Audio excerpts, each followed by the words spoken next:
Det føles så wack at gøre det, når folk kan se det. Ikke? Velkommen til igen. Forlængelse af det personlige recap. Ja. Yeah. Hov, lige en ting. Og den her skal jeg lige have afbekræftet. Afbekræftet? Af- eller bekræftet. Okay. Er vi enige om, at hvide monster smager forskelligt? Nej. Har du sagt noget af den der? Ja. Prøv at tage en sådan. Skal jeg åbne den anden også, eller hvad? Jeg fucking mener det. Jeg fucking Du har mener bare det. coronasmag. Nej, prøv at tage en tår den der.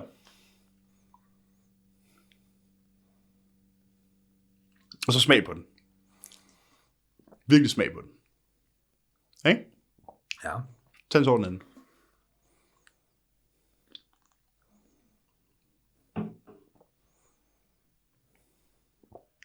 Den her har bare været åben. Den er mindre kold. Smager ens. Mindre kold og lidt mindre brus. Jamen, jeg sværger, det ikke smager ens. Men man kan godt se, at vi er fitnessbajer, mand. Ja, jeg sværger, hvis du går ud og køber en i Netto, en sådan mega her, ikke? Og du så er det gået ud i kiosken, og de begge to er lige kolde, ikke? Smager ens. Jeg sværger. Der er konspirationsteorier her.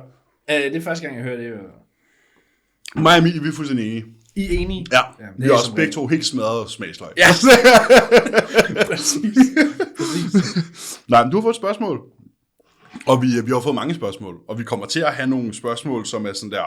Som er altid lidt kontroversielt. Okay hissig, faktisk. Ja. Altså, jeg har fået et okay hissigt spørgsmål, som vi kommer til at tage af. Var det den, hvor jeg skrev nice spice? Ja. Ja, der er noget nice spice. Dem bliver controversial. Der er faktisk ret meget spice all over the board i dag. Ja, det er der faktisk. Vi håber ikke, der nogen bliver ked af det. Mere end højst nødvendigt. Ellers så lad være med at være en del af offerkulturen. Ja, så lad være at være sådan en cancel culture, offerkultur, og lad være med at være butthurt. Og husk, at a closed mind is the mind of an idiot. Don't believe so, open it. Så ja, lad os høre. Du har fået et spørgsmål fra Stefan. Stefan, vores Supreme Subs supply guy. Ja, han er altid en trofast. Ja, han og der var lige et plug. Vi glemte jo faktisk lige i sidste episode. Men vi har jo fået opdateret. Okay, nu skal I høre. Rul sponsorlisten ud. Ja. Okay. Altså, det er rimelig En snak om træning er brought to you by Supplement Needs, Gasp og Supreme Subs. Til dels også Make It. Vi sidder jo her i Make It. Vi sidder her i Make It / Naturlig Atlets headquarters ude ved Femern, så vi har fået lov til at lege af gutterne, som er jo en kæmpe fornøjelse. Ja. Men i hvert fald, skal vi tage alle rabatkoderne også, eller skal vi bare, fordi så bliver det sådan... Why not? Så jeg er igennem ProCoach sponsoreret af Supplement Needs. Supplement Needs bliver selvfølgelig også solgt på Supreme Subs. Men hvis ting lige måske ikke er på lager eller sådan noget, så kan man altså også købe fra Supplement Needs. De har et EU-fulfillment-center. De har nemlig et EU-center. Hvis du kun køber Supplement Needs produkter på deres hjemmeside, og altså ikke køber andre brands som HR Labs eller Strom, eller hvad det er. Hvis du kun bestiller Supplement Needs produkter, så kommer de ikke i tolden. Der kan du bruge koden ProCoach for 10%. Ja. Gasp kan du bruge koden E15 eller Emil15. Super. Supreme Subs kan du bruge koden E8. Det er for os begge to. Det er en fælles kode. Make It har du har ikke en kode? Nej, jeg har takket nej. Det skal du ikke sige højt. Klip det. Ja, det er fair. Hvad hedder det? Og Make It straps, cuffs, daisy chains og what else? Kode Emil10. Så kan vi fortsætte med spørgsmål. Ja, det var sponsorlisten krydset af. Ja, så er den krydset af. Vi får potentielt. Better Buddies, E15 og Emil15 også. Ja, og så får vi jo også en ny spiller på holdet relativt snart. Det kommer vi til at høre mere om. Ja. Men jeg har fået et spørgsmål fra Stefan. Jeg har fået 2 spørgsmål fra Stefan. Skal vi tage den, jeg nævnte før? Ja, lad os tage den sjove. Ja, skal vi have noget nice spice? Jeg har lært efter at begynde at lave reels, at man skal fange folk med det samme. Ja. Godt. Og jeg ved, der er et par OG's, der hvis de hører det her spørgsmål, de tænker, Ja, for vi kørte faktisk en hel episode, der hed det her. I 2020. Mm. Og nu får I den. Stefan spørger, hvordan er jeres opdaterede syn på den danske fitnessindustri? Om der er noget, der er ændret ved den, siden jeres episode for lang tid siden, hvor I havde 1 times rant. Pissefedt I tilbage. Jeg synes ikke, der er lige så meget rant over. Det er der heller ikke. Jeg synes, der er sket en ændring for det positive i den danske fitness. Helt vildt. Jeg sad faktisk også, nu lavede jeg en podcast med Munk, lige her, sad i samme sæde for en uge siden, hvor vi lige præcis var at snakke om det her. Og der vil jeg sige det samme, at sådan, jeg synes, at tingene har ændret sig til det bedre. Det er blevet meget mere, for at bruge et meget moderne ord, inkluderende. Det er bare blevet meget mere nuanceret, og det er blevet meget mere åbent. Men samtidig er der også sket en meget, meget større gruppering. Ja. Så nu er der sådan en 4-5 grupperinger. Ja, fordi den gamle, hvis vi går sådan, den gamle industri, den findes stadig. Ja. Det er bare, nu det er bare en af grupperne. Ja, præcis. Så som jeg ser det, så har vi de grupperinger, der er sådan en, vi har den gamle gruppering. Ja, vi har, som er den der. Jeg vil sige, vi har old boys / old school holdet. Ja. Ja, meatheads. Ja, high volume holdet, tror jeg bare. Det er sådan, det er også en ting. Den mest sådan, old school, vil jeg slukke i den her telefon, for det var fuldstændig vanvittigt, jeg skulle høre på det her. Du kan også bare slå vibration fra. Ja, slå bare på flyfunktion. Fuck it. Vi har the old school, typisk sådan lidt højere volumentilgang over i den ene lejr. Så har vi... typisk er skolet lidt ældre. Ja, lidt ældre skolet, ikke? Så har vi den her sådan lidt ridderbanden. Den er så ved at blive... De har fået øjnene op. De er så blevet reddet. Vi havde vores podcast, vi kan godt være biased. Altså, der var i hvert fald en årrække, jeg vil sige sådan 2019 til 2022, hvor der var en decideret ridderbande. Ja. Det vil jeg give ret i. Ja. Og så der... Jeg synes ikke, vi ser dem så meget mere, fordi det er som om Nattis har fundet ud af, og nu siger jeg Nattis. Okay, det er også en gruppering. Det var typisk. Det er en helt anden gruppering. Det var et typisk Team Natty, der ligesom var holdet, ikke? Og der ser jeg i hvert fald en meget større tendens nu til, at de har fået øjnene op for, at det der failure-træning måske har noget med Jamen det er sjovt, og det er jo faktisk lidt sådan, det er jo faktisk lidt kontroversielt. Nu sidder vi herude i Naturlig Atlets hovedkvarter, men det er jo faktisk lidt kontroversielt, at at der var det her hold squat. Ja, og jeg vil ikke sådan begrænse det til at være sådan der Team Natty, eller hvad det kan være. Men der var den her RIR-gruppering. Det var nok en overvejende... Der var det her RIR-movement, som typisk var fysiologisk. Det var en pæn måde at sige. Ja, og så kom der ligesom nogle studier om, at det ikke var fordelagtigt at have faste deloads, og det var mere fordelagtigt at træne til failure, end at akkumulere effektive reps via RIR. Og nu er der ikke nogen, der træner med RIR længere. Nej, det er ikke godt. Sådan, boys. Altså, sådan, nu kommer jeg til at sige noget, der er kontroversielt, men det må jeg også gerne, og jeg er lidt fucking ligeglad, faktisk. Det er sådan, hvorfor er det folk, der sælger sin sjæl for et studie? Forstår du, hvad jeg mener? Sådan, jeg håber da for helvede, I har trænet på den måde, I synes er sjovest hele tiden. Ja. Men det virker det bare ikke til. Nej, men det er jo nu også det sådan, nu skifter vi alle sammen retning. Hvor det sådan... Men det er jo den gruppering, vi snakker om, der RIR-banden. Det er jo nemlig meget computer... Altså, de sidder og læser, og der er ikke lige så meget in the trenches. Det gælder selvfølgelig ikke for alle. Nej, vi skal ikke over en kamp. Og der findes bestemt også atleter, der har trænet med RIR, og coaches, der har programmeret med RIR, som har skabt fantastiske resultater. Men det er typisk dem, der sidder paralyzing by overanalyzing. Ikke? Ja. Og hvad er det egentlig, jeg synes er sjovt, hvad synes jeg egentlig er fedt, og det her med folk, de ser, om ham her han er mega klog, og han siger det her, om så er det kun det, der er rigtigt. Som også sagde. Ja, præcis. Fitnessindustrien i sig selv er blevet mere nuanceret. Men som du siger, jeg er helt enig i din observering med, at der er kommet flere grupperinger. Ja, fordi så er der sådan den anden gruppering, og det er den her sådan finesse-gruppering. Er det Modern Meathead-grupperingen? Ja. Ja. Jeg er selv stor fan af Ben Yarnes.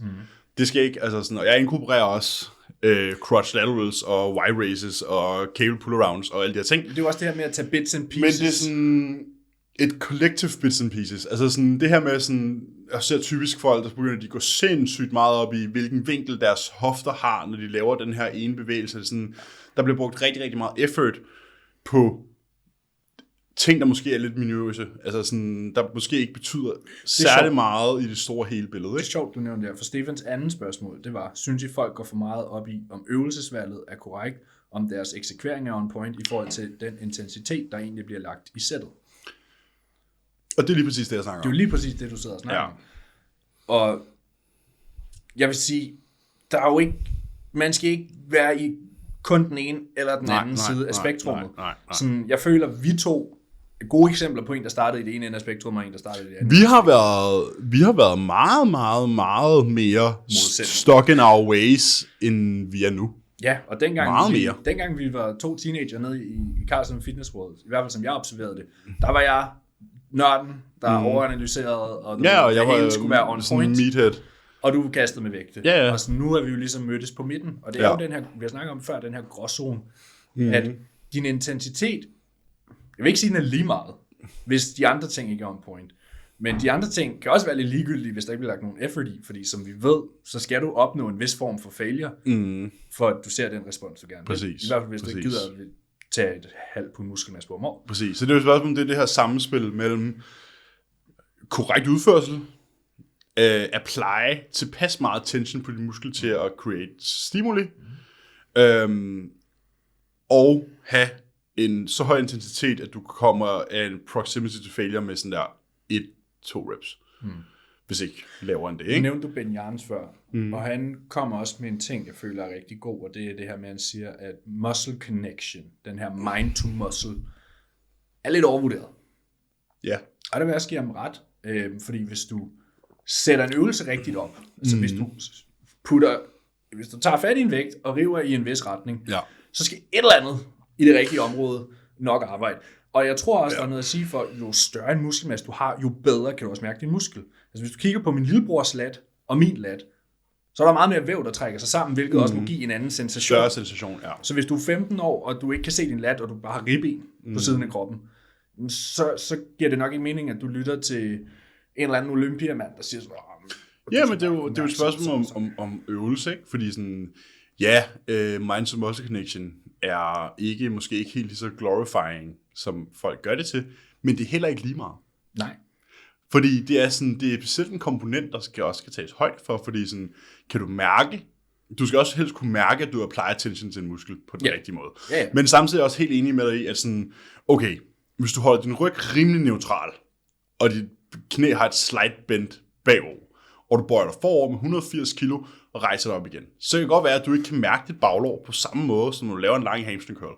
Men det arbejder. But trust me, it will work. Yes, tension is applied. Det er det samme med sådan der, okay, hvis du sætter dig ind i hack squatten, lænd mod puden, svagt foroverbøjet for at være sikker på, at du er fuldstændig braced bag til. Du kommer ned, dit baglår rør ved din læg, du holder en pause i bunden og kommer op igen med 2, 3, 4 plader på hver side. Så det kan godt være, at det ikke føles som en leg extension. Men tro mig, dine quads, de arbejder. Altså sådan, det er jo det her med at jagte sensation. Ja, præcis. Det føles, en muskel i en forkortet position føles jo anderledes end en muskel i en strukket position. Præcis. Altså at træne er et skill, og det tager tid at udvikle. Ja. Og jeg vil ikke sige, at man skal obsesse mere over den ene ting end den anden, fordi du kommer alligevel ikke til drømmeland uden begge to. Nej. Dog kan jeg rigtig godt lide den sætning, der hedder, du får ikke sømmet i bund, hvis du ikke rammer hammeren. Altså, du skal slå på sømmet med hammeren, for at sker noget. Og det er også det, jeg prøver at preache meget, det her med sådan, det er et sammenspil af flere ting. Altså sådan, det er et sammenspil af, okay, har du tjek på, hvad du kan restituere fra? Super. Har du tjek på din udførsel? Super. Har du tjek på din intensitet? Super. Og så begynder sådan nogle ting som øvelsesvalg og nutrient timing og vinklen på din pulldown og du ved, alle de her ting kommer efter. Ja, det er sådan her. Lær at træne smart, lær at træne hårdt, og så kommer du bare herlangt. Altså sådan, så kommer du bare herlangt lige pludselig. Sådan, du behøver ikke meget mere. Og så sådan, og lad være med at tro, at du har brug for mere volumen, bare fordi din muskel ikke vokser. Fordi det er typisk, fordi du ikke træner nogen. Ja. Altså sådan, så jeg har en case faktisk. Jeg fik en klient fra en canadier, bor i London. Jeg har været persontræner hele sit liv. Så jeg tænkte, okay, den her gut har rimelig godt styr på træning. Jeg har også en fin fysik. Jeg beder som altid om træningsvideoer, og det første par videoer, jeg får, er bare all over the place. Sådan der, reps er overhovedet ikke standardiseret. Nogle er virkelig hurtige, nogle er virkelig langsomme. Sådan, nogle bliver der kastet lidt med vægt, nogle går lidt langsomt og sådan noget. Så det første, jeg sagde til mig sådan der, jeg vil sige, den generelle ting, der manglede, det var det her, hvad er det egentlig, vi laver i den her øvelse? Og det sagde jeg til ham sådan, det kan være lige meget, hvor hårdt du slår med hammeren, hvis du ikke rammer sømmet.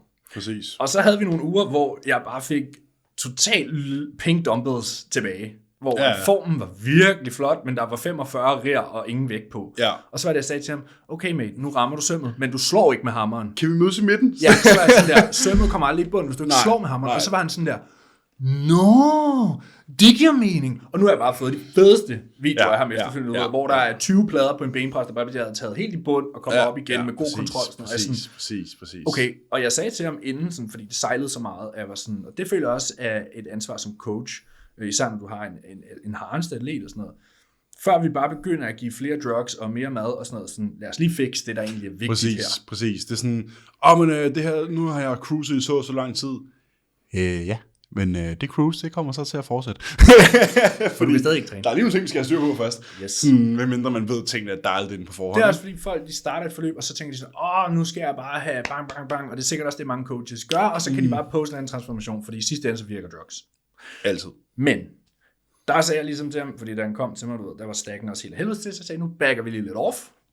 Og så lå vi der. Ren canvas. Ja, der var lige en ferie og sådan noget, og så begyndte han jo at være sådan lidt, jeg synes godt, vi kunne tage og skrue på nogle ting, og så er sådan, det er fint, du skal bare lige vise mig, at du kan træne først. Og du kan følge en plan. Og nu sker der magi, fordi træningen spiller, og han så får du kan jo ikke lave en kage kun med glasur. Nej. Så det kan du ikke. Nej. Så sådan, og det er også det, sådan, jeg tror, der er mange, der undervurderer i det her enhanced realm, og egentlig også i det natty realm, det er sådan, der er mange, der undervurderer det her med sådan, okay, men hvad nu, hvis jeg bare lærer at eksekvere?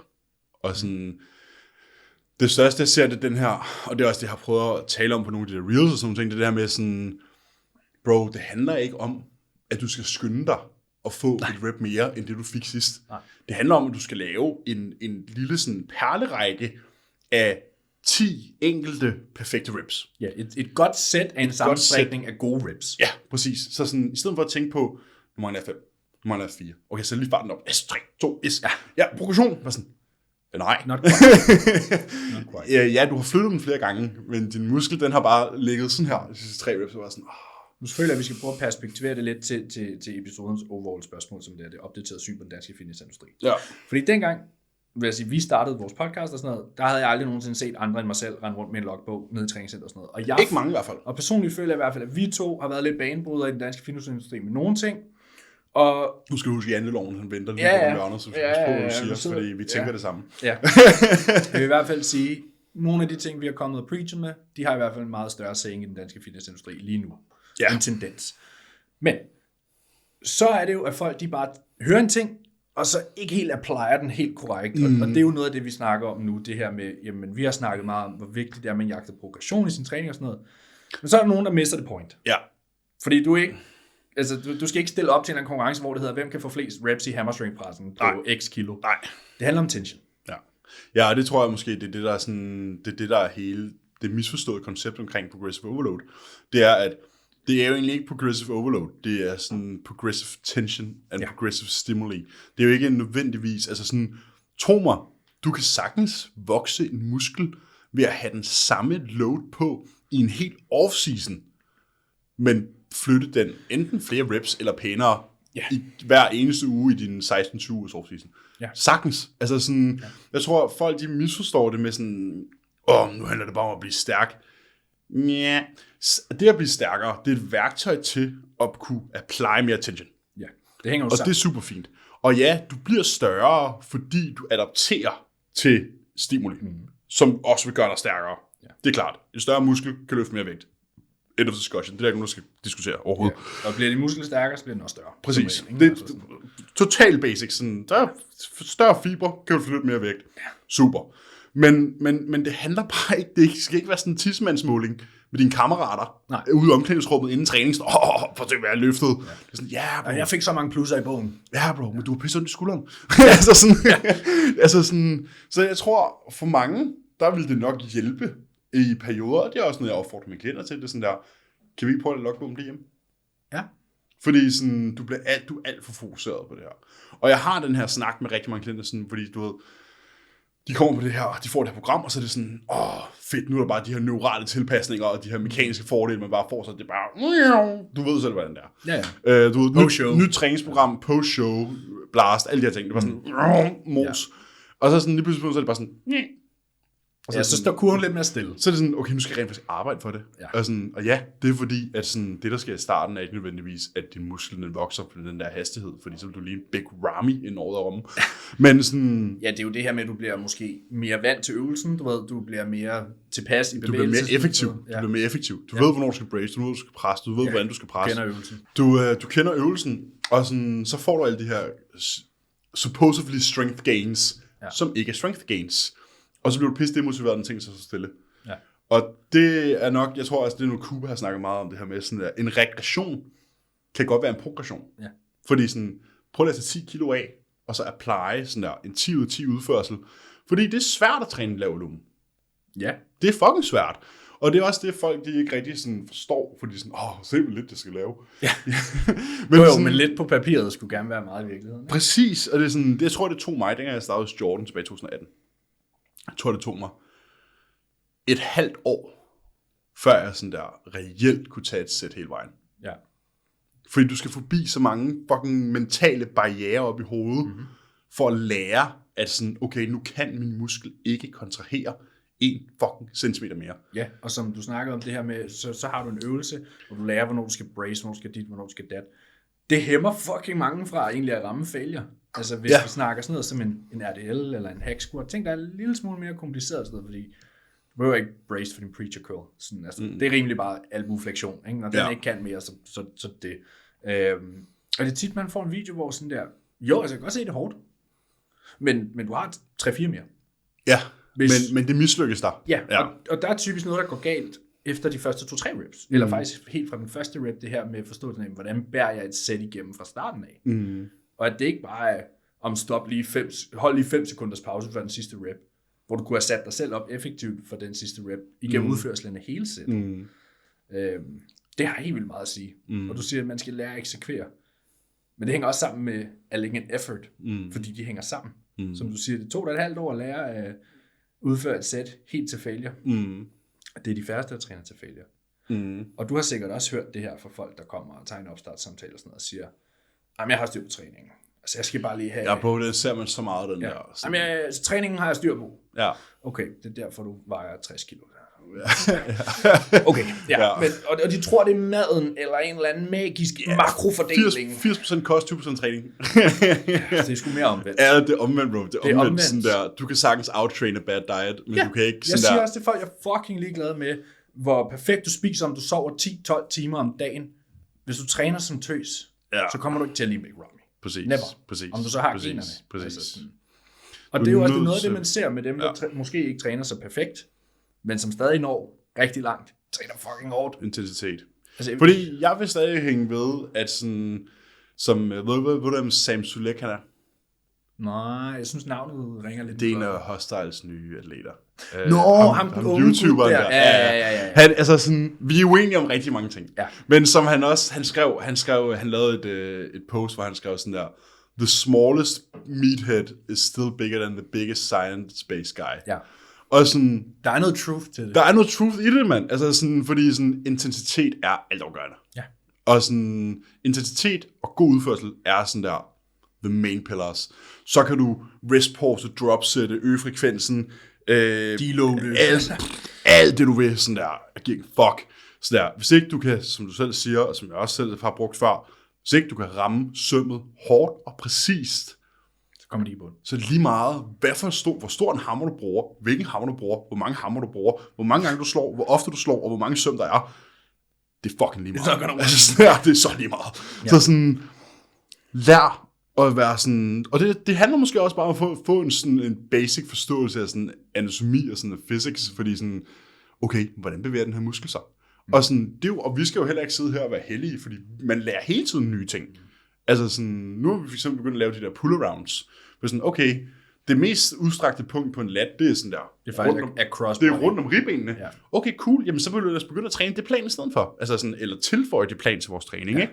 Og sådan, man kan hele tiden blive dygtigere. Og det er sådan, vi skal aldrig nogensinde sidde her og lade som om vi ved det hele, for det gør vi ikke. Nej. Sådan, man ved kun lige sådan, scratching the surface. Altså sådan, der er så mange ting, man kan lære, og der er argumenter for alting. Og sådan, det bedste argument vinder. Jeg kan også godt forstå, at unge gutter nu til dags, altså nu er det jo kun 3 år, som vi lavede den sidste episode, men der er fandme sket meget i de 3 år, både i Danmark, men også på verdensplan. Altså, førhen så var det jo meget sådan, altså, vi skal jo kun være 10-15-20 år tilbage, før det var Arnolds encyklopædi, der var the shit, ikke? Og nu snakker man jo J3U og Hypertrophy Coach, Cam Jansen. De her sider, det er de færreste, der gider at bruge de penge på at sign up, men folk, så hører de noget fra den her camp, og den her gruppering, den her gruppering, og jeg kan godt forstå, at det er fucking svært, som nyopstartet, at finde rundt i det. Fordi der er så mange indtryk og sådan noget, men det er en god ting. Fordi for nogle år siden, så var der slet ikke alt det her tilgængeligt. Så er det bare sådan her. Så man skal måske lade være med at være så kort op i én ting, og måske bare, og lade være med at åbne munden for hurtigt. Det her med at tage noget. Det her med, okay, ham her, han siger sådan og sådan om den her øvelse. Ved du hvad? Hvorfor prøver jeg ikke at gøre det selv? Ja. Og se, hvad jeg får fra det, og så kan jeg danne mig en mening om det, og kan sætte det op mod nogle andre ting, jeg har prøvet. Sådan, vi har alligevel trænet i 6-7 år, og været ved forskellige coaches, før vi satte os ned første gang foran en mikrofon. Tools, not rules. Yep. Og det er sådan, det tror jeg, altså sådan, det er virkelig en ting, folk ikke rigtig tænker over.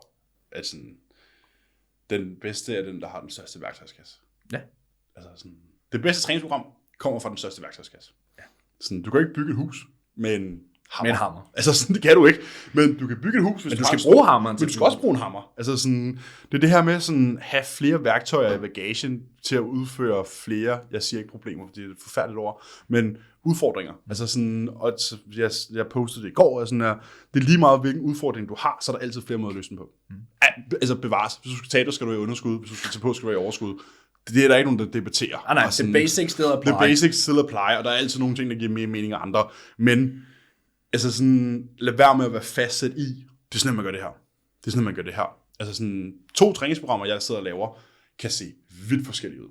Ja, og to kan se helt ens ud. Og nogle kan være helt ens.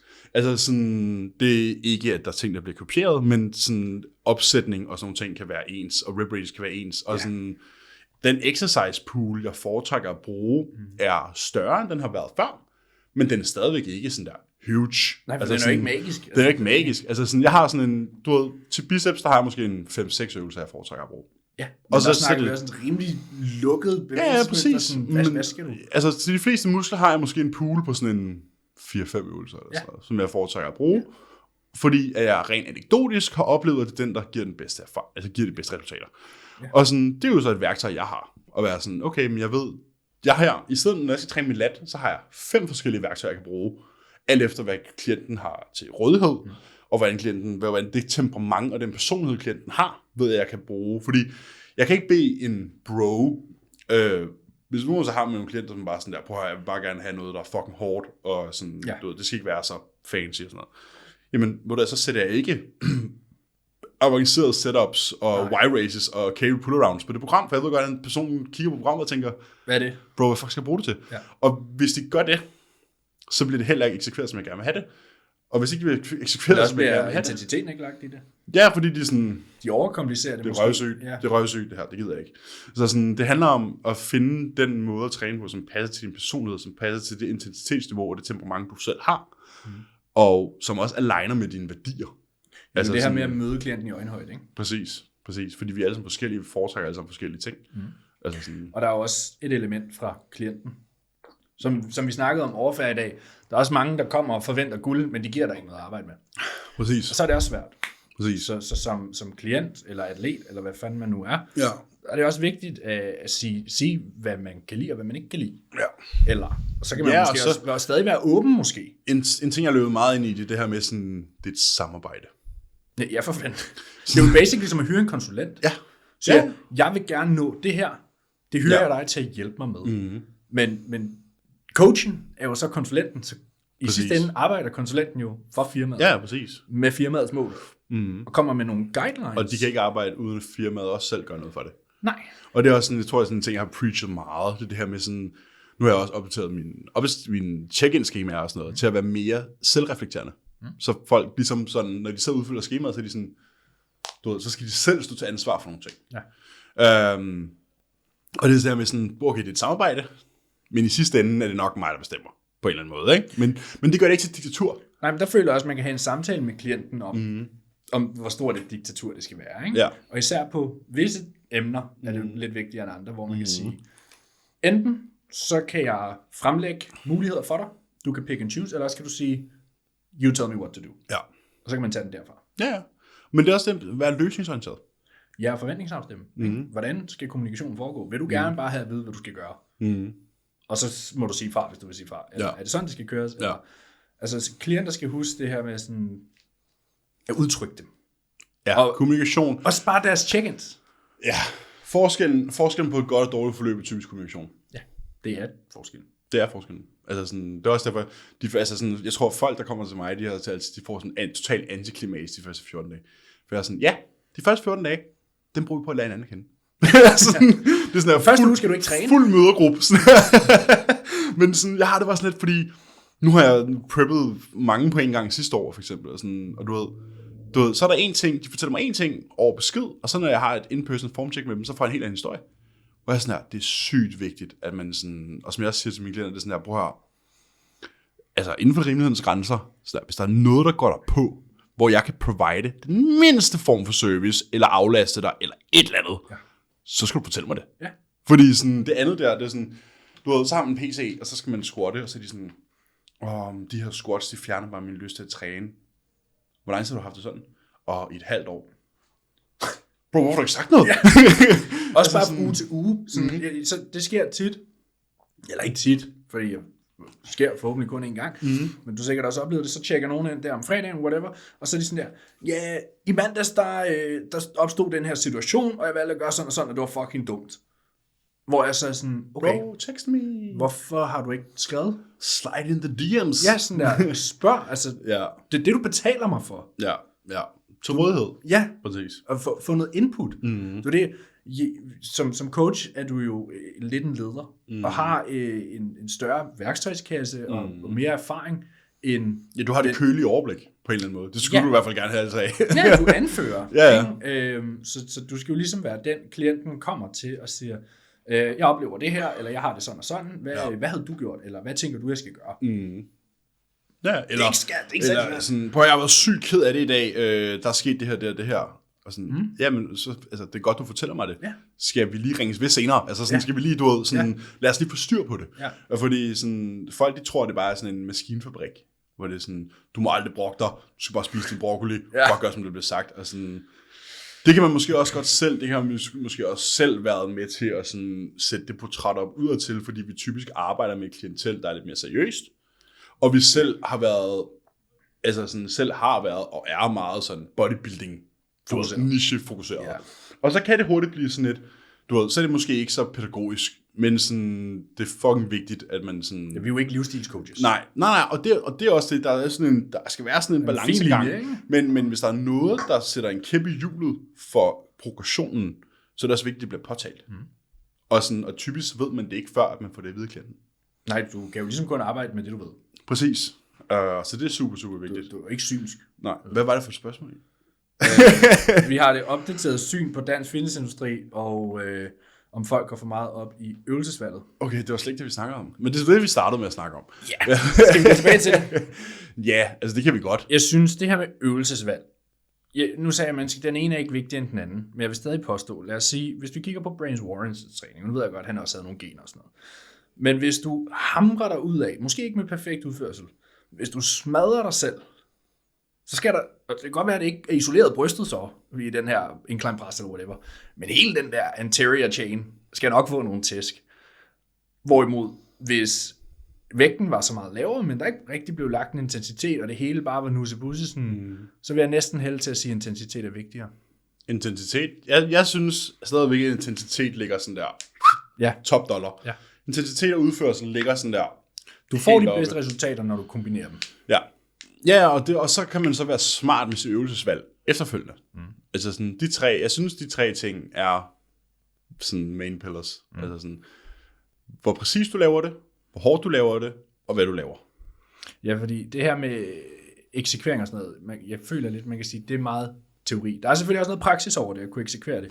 Men det er meget det her med, at du kan vide nok så meget, men hvis du ikke kan apply it, Så kan det være lige meget. Du kan vide nok så meget om fodbold og være verdens bedste fodboldtræner, hvis du ikke selv kan finde ud af at sparke til bolden.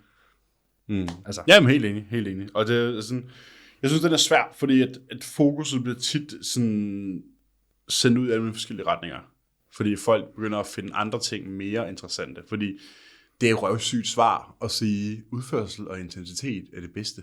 Sådan, det er jo fordi, folk vil gerne have et fancy svar. Og sådan, som jeg plejer at sige til folk, sådan, vil du have det rigtige svar eller det lange? Altså, vil du have det rigtige svar eller det korte svar? Altså, sådan, fordi det rigtige svar er, at det skal være en sammensmeltning af korrekt intensitet, eller tilpas intensitet, korrekt udførsel og et smart øvelsesvalg. Og det korte svar er sådan der, lad os træne hårdt og præcist. Sådan, det er der, jeg synes, vi står. Ja, sådan. Og mange, altså vi lever også generelt i en tid nu, hvor vi vil have instant gratification. Ikke? Sådan, nogen opdager bodybuilding, de er 15, 16, 17, 20 år gamle, whatever, og så forventer de ligesom, at der skal ske alt muligt på ingen tid, hvor det sådan, bro, du skal bruge de første 5-10 år på at lære at træne. Ja, og du skal lære at gøre det på en måde, der er så effortless, at du kan passe dit liv ved siden af. Ja, det bliver autopilot. Ja, og det er jo en af de ting, JP han preachede rigtig meget. Som han var sådan, grunden til, at jeg ikke misser, det er fordi, at det hele, det kører bare i baggrunden. Ja. Og jeg kan huske i starten, da man begyndte at være mere sådan bodybuilding-ish, der var man så stressed out, fordi sådan, mad og drikke, og det her, og det her, og det her, og det her, og det her. Og nu er man bare sådan, det kan være, det er nok en god idé, hvis jeg spiser noget nu, fordi så passer det lige med det her, og så passer det lige med det her, og så passer det i min dag, og så er det super fint. Ja. Altså sådan, man skal passe på, og det er også det, som du har snakket meget om, det her med sådan paralyzing by overanalyzing, fordi sådan, det skal ikke overtage dit liv, det skal være en del af dit liv. Hvis det ikke er enjoyable i sidste ende, sådan, og det ender med at være en stressfaktor. Ja, hvis du bliver hjemme fra en familiesammenkomst, fordi du skal altså have din pasta, hytteost og kylling kl. 19.30, så er du missing the boat. Ja. Men mindre du er prep, så bliver det hjemme. Du kan også bare tage maden med. Men du kan også bare tage maden med. Men det er sådan det der med, sådan, du ved, man skal finde et tilpas plan, hvorpå at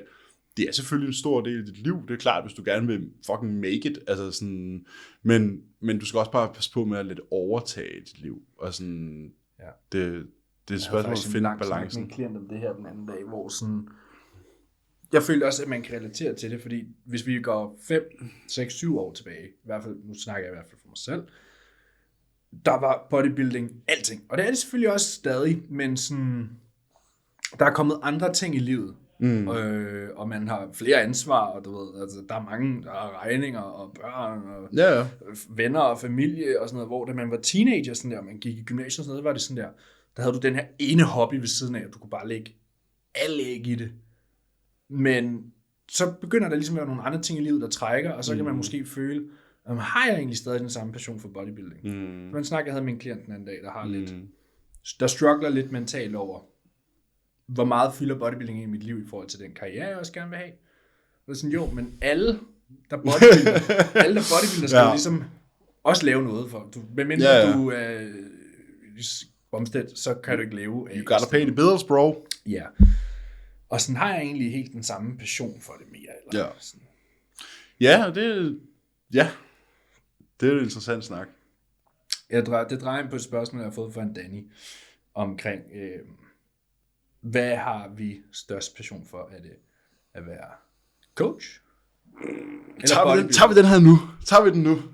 Jamen, det tænker jeg. Nu tog vi den jo individuelt forleden dag i fællesskab. Og jeg kan mærke fra mit perspektiv, at der skete, som jeg også sagde til dig forleden dag, der skete et eller andet for mig i Spanien sidste år.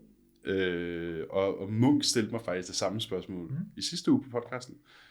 Jeg ved altså ikke, hvornår den kommer ud, men når den kommer ud, så skal I nok få det ud. Men jeg fik spørgsmålet, vil du helst være på scenen eller backstage til Olympia? Som coach? Skide. Og jeg tror, efter den tur i Spanien sidste år, den sæson sidste år, kunne jeg mærke, at tingene trækker i mig på en anden måde.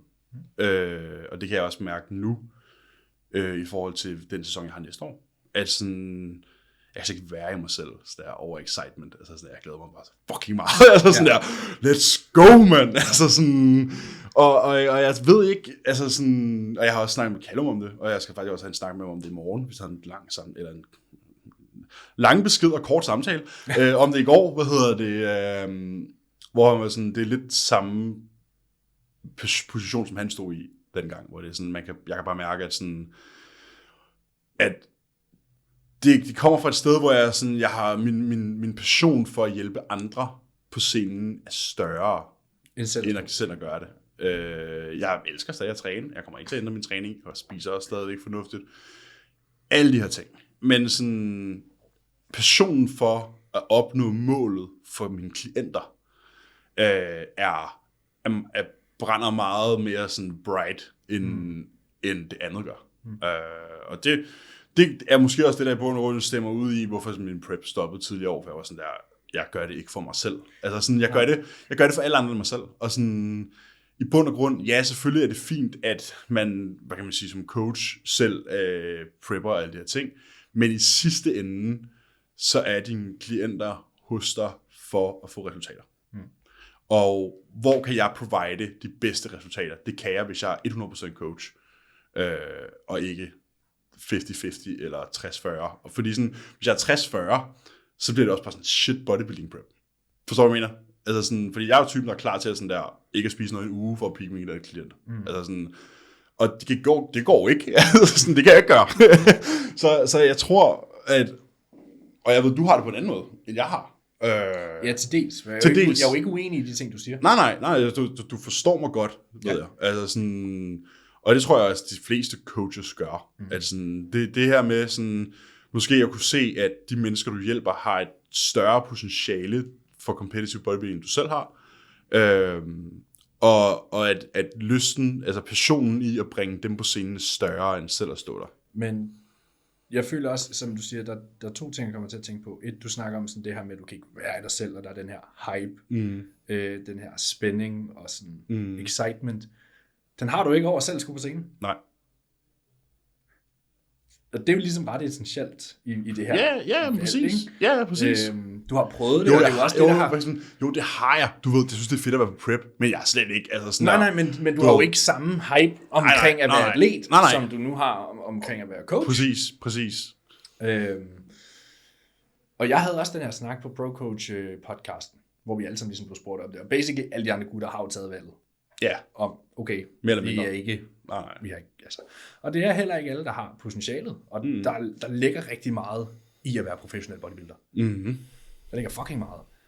Og jeg har det også sådan, jeg ville da kunne eskalere min business mere og lægge mere i det, hvis jeg ikke selv bodybuildede. Men jeg kan også sagtens køre en rigtig god business og være bodybuilder samtidig selv. Og vi har siddet på podcasten her i sæson 1 og sagt, at vi er bodybuildere før vi coaches. Nu er coaching jo også mit levebrød nu. Yeah. Ikke? Og der er også en familie, der skal forsørges. Altså Camilla er studerende, og vi har en baby og en hund. Og sådan. Det er mig, der putter brød på bordet derhjemme. Same.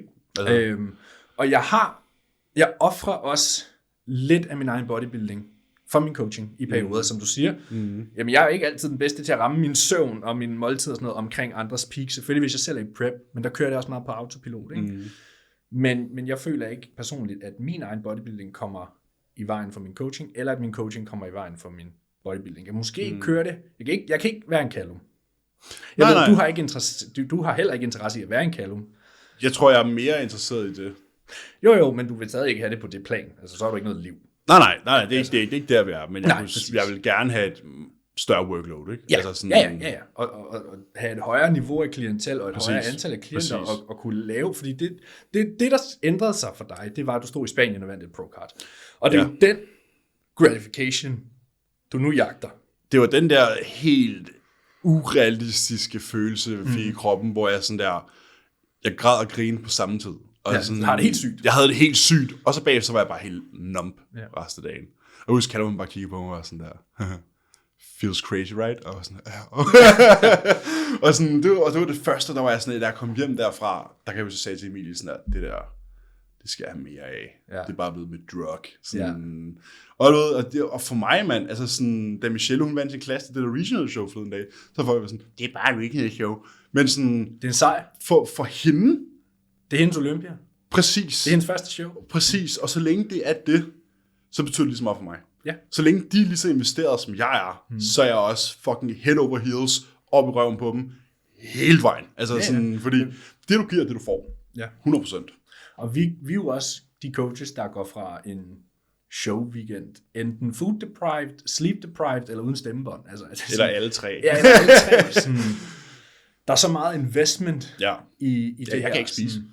Nej, altså, jeg sad også til DFNA i år fuldstændig fucked. Jeg i sommerhus med mine atleter i 3 dage, og tjekkede op på dem flere gange om dagen. Og, plus de check-ins, du har ved siden af. Ja, og så valgte jeg jo ligesom at være rigtig meget med dem. Sådan, jeg kunne mærke, der var lidt stress omkring, så var sådan noget. Jeg havde taget en PlayStation med, så var sådan, boys, vi spiller sgu lige noget FIFA i nogle timer. Ikke? Bare få dem på alle mulige andre tanker. Fik en lure og sådan, chillede helt ud. Det gjorde så, at jeg gik i gang med check-ins kl. midnat, da de gik i seng. Præcis.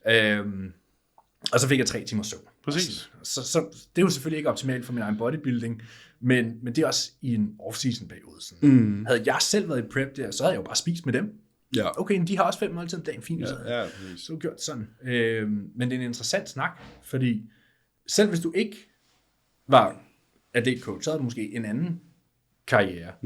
Jeg ved, du correct me if I'm wrong, men din anden halvdel derhjemme, hun ville jo også stille op på et tidspunkt. Og det virker også som om, der er andre ting i livet, der trækker mere nu. Og den kommer alle jo til at opleve, og der er det måske, er den her passion bare fedt ud, fordi folk har jo i løbet af livet forskellige hobbyer og sådan. Eller også er der det her med at sige om potentiale. Hvad kan man egentlig opnå, som du siger? Du har så oplevet, at klienter måske har et større potentiale end dig selv til at opnå de her højder i sporten. Ja, men jeg tror måske, det er et spørgsmål at tage bestik på, hvilken situation står du i, ikke? Fordi sådan, jeg tror, hvis jeg gik sådan der full-on lockdown bodybuilding mode derudaf, sådan, så kunne jeg nok godt vinde Pro Qualifier. Ja. Det tror jeg egentlig, det er egentlig skruet fint nok sammen til, og det tror jeg egentlig også, jeg har linjer til. Og det skal ikke være sådan højrødt at sige det, men jeg tror med 1 år, 2 år... Er du jantelov rundt om hjørnet? Ja, fuck det. Men 1 år, 2 år, sådan, kunne jeg, hvis alting er legnet, nok godt vinde Pro-kort. Men sådan, altså sådan, der har jeg det bare sådan, jeg synes, jeg har det federe oven i skærmen af, at min klient vinder Pro-kort. Ligesom, fordi man lægger så meget effort i en prep som værende coach, at sådan, når det så går til fruition, sådan, nu havde vi en situation med Johnny, det er også, den betød så meget for mig, fordi sådan, han startede op hos mig, og sådan, der var virkelig mange ting, der skulle laves om.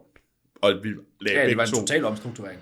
Meget stor omstrukturering af hans måde at træne på, og alle de her ting, ikke? Og vi lagde begge to en meget, meget stor effort i det.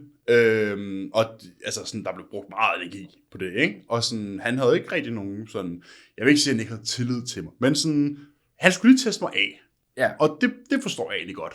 Altså sådan, fordi han har vundet rigtig, rigtig mange ting inden, og det gik egentlig rigtig, rigtig fint for hans tidligere coach, der er ingenting der, men nu har han ligesom brug for ligesom, at prøve noget nyt. Og jeg sagde til ham fra starten af, det kan jeg altså godt sige nu, men jeg skrev til ham sådan der, allerede en uge efter vi startede og sagde, vi skal nok vinde det fucking Pro-kart.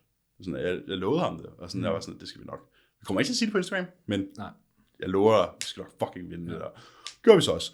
Men det var så også 8 rigtig hårde måneder. Altså sådan, og det så kommer meget effort for begge sider. Rigtig, rigtig meget effort for begge sider, og rigtig, rigtig meget sådan... Kommunikation. Ja, rigtig meget kommunikation, og rigtig meget sådan gensidig forståelse og plads til den anden, så man ligesom finder en løsning, der hjælper.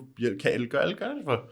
Og sådan, da tingene så gik sådan i kulmination dernede i Spanien, var jeg bare sådan, det var det sygeste. Sådan der var sådan flash forward for de sidste sådan 2-3 år, hvor man ligesom har prøvet at være coach og sådan nogle ting, og sådan endelig som bare sådan der, it paid off. Ja. Sådan der, finally, it paid off. Du ved, alle de stramme måneder, alle de måneder, hvor man er gået senere i sengen kæresten, og alle de måneder, hvor sådan, jeg skal arbejde, og du ved, 1 eller 3 4, alle de der dage, hvor man er kommet sent hjem på gym, fordi jeg har haft PT, og sådan, alle de her ting, var sådan endelig som man var sådan, jeg kan godt finde ud af det her. Ja. Ja, der er sådan, noget... Der er helt vanvittig gratification i det. Altså ja, sådan, og noget confirmation, ikke? Jo, der er noget confirmation, sådan, I belong here-agtig, ikke? Og det gør så også bare, at man har mod på at gøre det igen, ikke? Så sådan, jeg tror, jeg har i hvert fald inden for de seneste måneder helt klart truffet en beslutning om, at jeg er mere coach, end jeg er bodybuilder fremadrettet. Og altså... I hvert fald mere coach, end du er atlet. Ja, ikke mere end jeg er bodybuilder, men sådan atlet. Og sådan, altså, men som Callum han også skrev det, jeg snakkede med ham om det, han var sådan, if the itch needs scratching, så kan man altid gå tilbage til det. Ja. Fordi jeg er kun 26, det er sådan, rolig nu. Ikke altså sådan, nej, og sådan, jeg har lige nu er jeg jo bare sådan et maintainable fysik på sådan 122-123 kilo, og sådan, det grundform er der, hvis det er nødvendigt. Altså sådan, helårsform. Ja, helårsform. Nu bliver det jo faktisk helårsform. Ja. Så det kan jeg gå tilbage til, hvis jeg føler, at der er behov for det. Men mit primære fokus er helt klart mine klienter og min forretning. Ikke? Og det kan jeg mærke har givet, at det havde sådan en tung rygsæk at tage af, og erkende det over for sig selv. Ja, det kan jeg godt forestille mig. I stedet for, at man står splittet. For sådan, der er alle de ting, jeg burde gøre, fordi jeg er atlet. Og så er der alle de ting, jeg har lyst til at gøre, fordi jeg er coach. Altså sådan, så nu er jeg bare sådan herover. Ja, og der er også så et mangel af lyst i atletdelen. Ja, det var sådan, du ved, man ligger der om aftenen, og sådan, nu burde jeg gå ud og spise mit 5. måltid. Men det gider jeg ikke. Altså sådan, forstår du, hvad jeg mener? Altså sådan, og jo, jeg vil stadig gerne træne, og det er også det, vi snakker om forleden dag, sådan, træning er der, hvor vi elsker alt det her. Ja. Det var det, vi startede med, så det er det, vi kommer til at blive ved.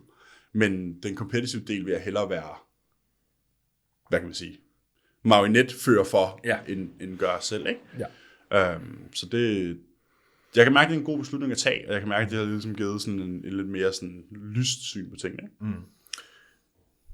Jeg kommer til at køre den 50-50. Eller, det gør jeg i hvert fald nu, ikke? Jo. Altså jeg tror på, at der er mere potentiale i mig, end bare pro-card. Mm-hmm. Og som jeg altid har sagt, det kan være, det ændrer sig. Mm-hmm. Ja, men der er intet af set in stone. Nej. Og jeg er ung, og, sådan, og jeg føler ikke, at min atletside kommer i vejen for min business. Jeg ved, der er rum for at eskalere mere, hvis jeg havde de ekstra timer. Altså det er klart, jeg bruger i hvert fald 2-3 timer på at træne med transport og bla bla bla bla bla, og så er der maden. Der bruger man også jævnt meget tid på, i hvert fald når man spiser mere, som vi gør størstedelen af året. Ikke? Så jeg ved, at der er rum for mig til at være en bedre businessman. Men, effektivisering. Ja, men jeg føler ikke, det vil gøre mig til en bedre coach nødvendigvis. Jeg føler også, at jeg får rigtig meget fra selv at være in the trenches. Og fortsat skulle være det. Og jeg har det fint med, at jeg ikke har 100 klienter. Det kan være, at man lærer at navigere i det. Altså vi har jo set Cuba, som du selv bragte op, sådan, som kan være 120 klienter. Og kan have godt og vel over 100 klienter. Stort set alle sammen atleter, og selv være en rimelig god bodybuilder. It's doable. Man skal bare finde sin egen balance i det.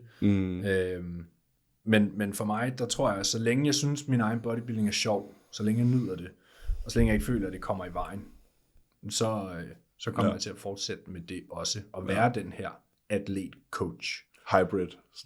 Hybriden. Ikke? Ja. Og der kommer jo et tidspunkt for os alle sammen, hvor det skal lægges på hylden. Fordi du kan ikke bodybuilde til du kan ikke stille op til du er 70. Altså, det er jo ikke et erhverv på den måde. Det er jo, selve konkurrencedelen er jo en hobby, kan man sige. Og det kan være, at det er om 2 år, det kan være, det er om 5 år, det kan være om 10 år. Ja. Men så længe det er enjoyable, og så længe jeg har den drive i mig, så fortsætter jeg. Og på nuværende tidspunkt føler jeg også, at min coaching-side booster min atletside, og omvendt. Jo bedre en atlet jeg bliver, jo bedre resultat jeg selv får. Hvis jeg bliver pro og klarer mig godt i pro, så er jeg ikke i tvivl om, at min det giver også, at det min giver, roaster, ja, selvfølgelig. Så er jeg ikke i tvivl om, min portfolio, min roaster, kommer til at ændre sig deraf. Og omvendt, jo højere klientel jeg kommer til at arbejde med, og sådan noget, føler jeg også, at det booster mig endnu mere til at udvikle mig selv. Ja, fordi jeg netop er den her spillende coach. Ja. Ikke? Jo.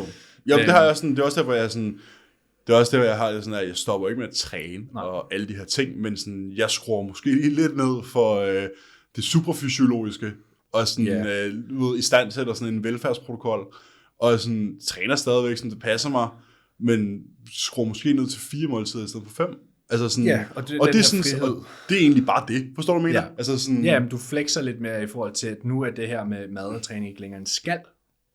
Det er det stadigvæk. Jo, men som du sagde, sådan, så sidder du en aften, hvor du har haft lidt ekstra arbejde. Ja. Og så siger okay, jeg skal egentlig spise igen. Ja, præcis. Men det skal jeg ikke nu. Præcis. Og det er jo det med, at tingene bliver lidt mere frivillige på en måde. Ikke? At det ikke længere er en skal-ting, men en vil-ting. Og hvis du så ikke vil, så behøver du ikke. Præcis. Men sådan, træning kommer jeg til at holde fast i, fordi det giver mig sygt meget. Ja, men det giver jo både her og... Altså, det er det hele, ikke? Og sådan, være et sted, hvor jeg kan være den bedst mulige, hvad jeg føler kan være den bedst mulige coach. og samtidig være den bedst mulige far, og samtidig være den bedst mulige kæreste over for Emilie. Ikke? Men samtidig stadigvæk kunne gøre det, jeg elsker, som er at træne.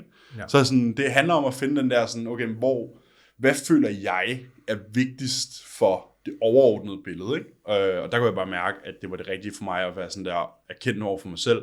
Nu tager jeg coach-hatten på, og så går jeg i den retning. Og så kan det godt være, at der er nogen, der er sådan lidt simpelt oven i hovedet, og sådan der, du kan ikke prep nogen, hvis ikke du gør det selv. Og det er, sådan, det er også fint nok.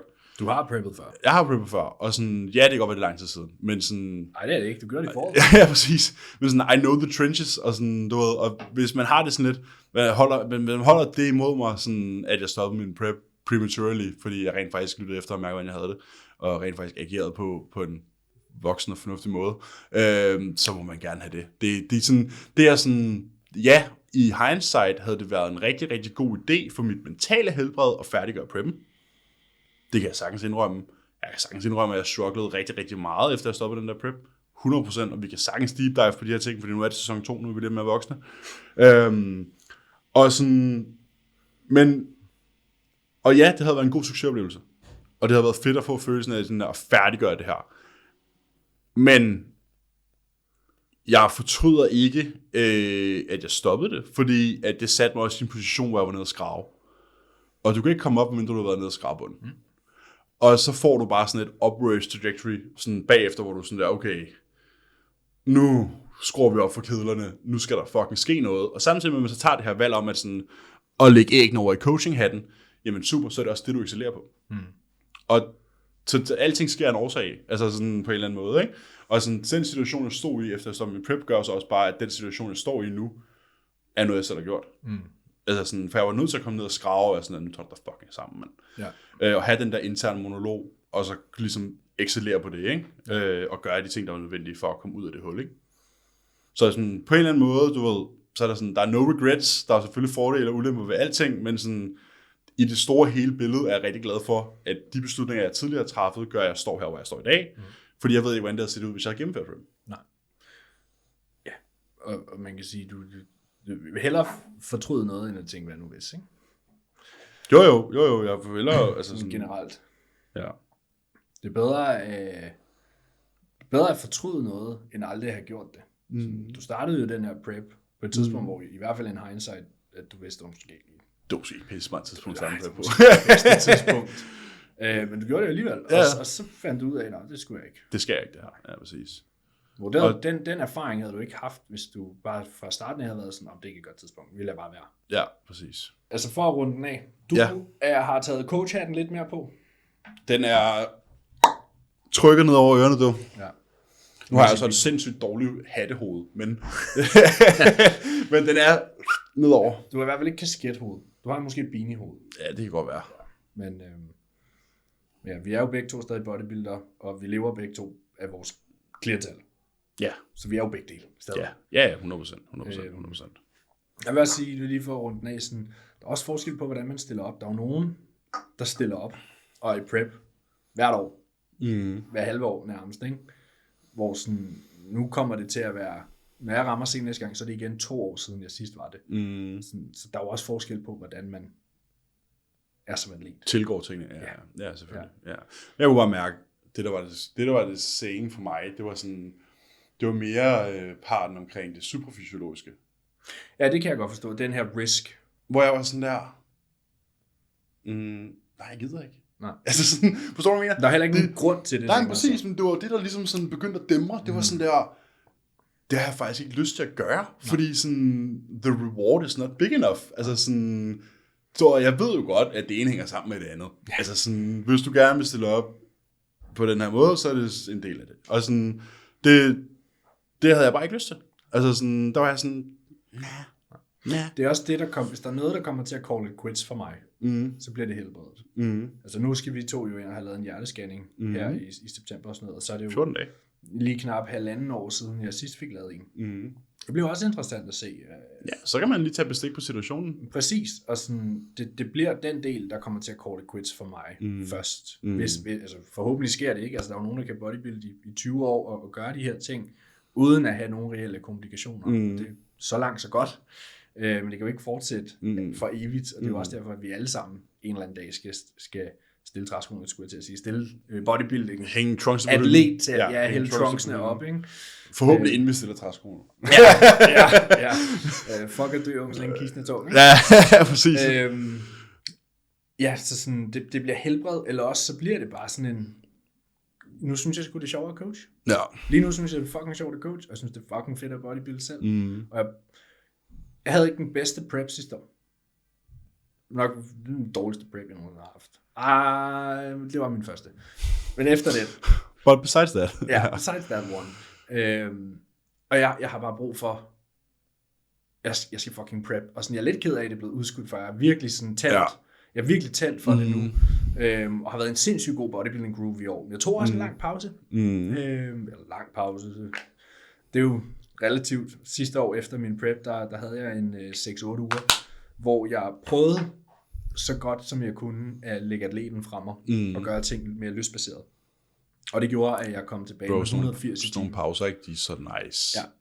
Ja, og jeg bare se den udvikling, jeg har haft i år. Præcis. Det var sgu meget fint. Det var det samme, sådan der, efter vi fik Hugo, der holdt jeg også de der 4-5 ugers pause. Og sådan der, og så skete der lige bare så snart jeg begyndte at spise igen, sådan, så var det bare sådan, bare sådan, okay, det har måske været den off-season, jeg har haft med de dårligste forudsætninger, men sådan, det har været en af de mest produktive off-seasons. Sådan, det der pauser, det er sygt undervurderet. Altså sådan... Ja.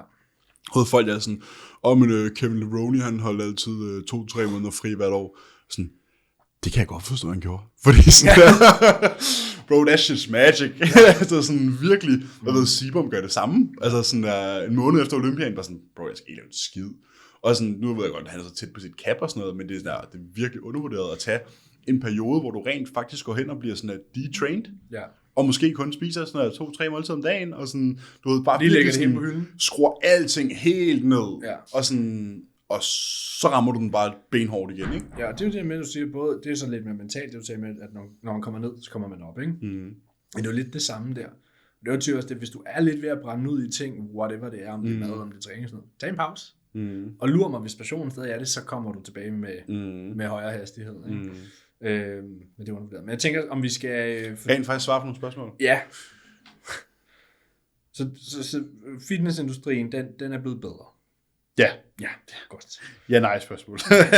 Ja. Nu er det lige med at finde det der. Fuck, de er blevet opdateret, de her Instagram-ting. Ja, de bliver optaget hele tiden. Det er fucking irriterende. Skal jeg lægge ud nu? Eller du har jo faktisk lagt ud. Ja, kom du bare. Jamen, hvor tungt skal vi starte? Bring it. Eller skal vi lige have en would you rather til... Skal vi lige have en would you rather til 200? Okay, store arme og små lægge, eller omvendt? Så store arme og små læg, eller store læg og små arme. Hvordan ser resten ud? Er det sådan, vi har det nu? Det er jo bare sådan, det er jo bare en would you rather. Hvad vil du helst have? Stor arm. Og små læg. Ja. Jamen, jeg har jo store læg og små arme, så hvad hedder det? Vil du gerne have det omvendt? Nej. Nej? Nej, jo. Det ved jeg ikke. Jeg synes bare, sådan understillet fortæller altid lidt mere. Jo, men læg er også meget genetisk for mange. Ja, det er rigtigt nok. Du har ikke trænet dig til din... Bro. This shit's given. 4 sæt om året. Bro, 1 sæt om året igennem, det tror jeg. Ja. På de 4 sæt, jeg måske lavede for 4 år siden. Hvad hedder det? Altså, nogle gange så opvarmer jeg, og så laver jeg faktisk lidt standing calf raises for lige at opvarme min ankel. Det er så også uden vægt på. Jamen, alt stimuli er jo ny stimuli for dig hver gang. Ja, men tænk engang, hvis jeg begynder at træne læg, faktisk. Ja. Hvad hedder det? Store arme og små lægge, eller omvendt. Så er det sådan, hvad vil du helst? Hvad kan du bedst lide at have på? Langærmet eller lange bukser? Man kan godt have små arme og så store læg, og så have sådan en oversized t-shirt på som her. Det vil du ikke se det.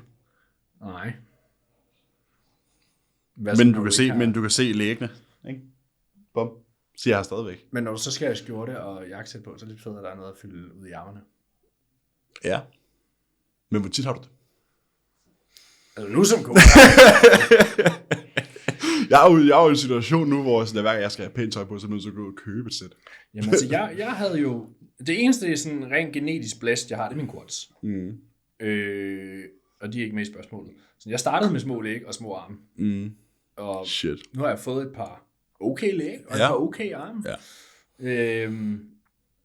Jeg tror, jeg var gået med store arme, også bare i forhold til, sådan, hvor meget de siger. Hvad dømmer dommerne mest på en scene? Din arme eller din læg? Det er rigtigt nok. Hvad ser egentlig fedest ud? Ja. Men det kommer også an på, hvor små er de læg. Ja, altså er det sådan... Altså er de så små, at tennissokken ikke har noget at sidde under? Ja. Forstår du, hvad jeg mener? Også, eller sidder de helt oppe under knæhæsen? Ja, er det sådan er det bare sådan en mandel op under knæskallen? Ja. Altså sådan... Nej, det vil jeg ikke have. Nej, vel? Så er det bare sådan, det er bare din tibia, der bare sådan... Men det er også nederen at have så lange arme, som vi har, altså gå tilbage til de arme, du havde for 10 år siden. Ja, det ville være fucking nederen. Ja. Sådan en sub-30 arm. Ja. Det der med at kunne bruge en normal blodtryksmåler. Ja. Brug blodtryksmåler i størrelse small. Ja. Ja, jeg ved sgu ikke. Altså sådan, det kan godt være sådan... store arme er jo nok faktisk lidt flere point end store læg. Jeg tænker i hvert fald i mange henseender. Ja. Og så har det sådan lidt, hvis man nu har store arme, så kan man nok godt håndtere, hvad en røg man vil få for sine små læg. Ja. Så bare sådan, ja, altså, der er så og mange, store arm, bro. Altså folk har haft små læg i mange år nu. Og sådan, ja, det har de stadigvæk. Og det er bare blevet sådan en ting, man selv laver grin med det nu. Det er sådan socialt accepteret. Ja, det er bare sådan, de vokser ikke alligevel. Ja. Det er blevet sådan en godkendt undskyldning. Ja, det er faktisk rent nok. Det er blevet sådan et okay sted at trofere. Ja, lige for læg. Ja, det er faktisk okay. Jeg har også en Would You Rather, som er lidt det samme. Den er, vil I have... Jeg ved ikke, om det er skrevet bevidst sådan. Vil I helst have en lille diller og store arme, eller kæmpe arme og en lille diller?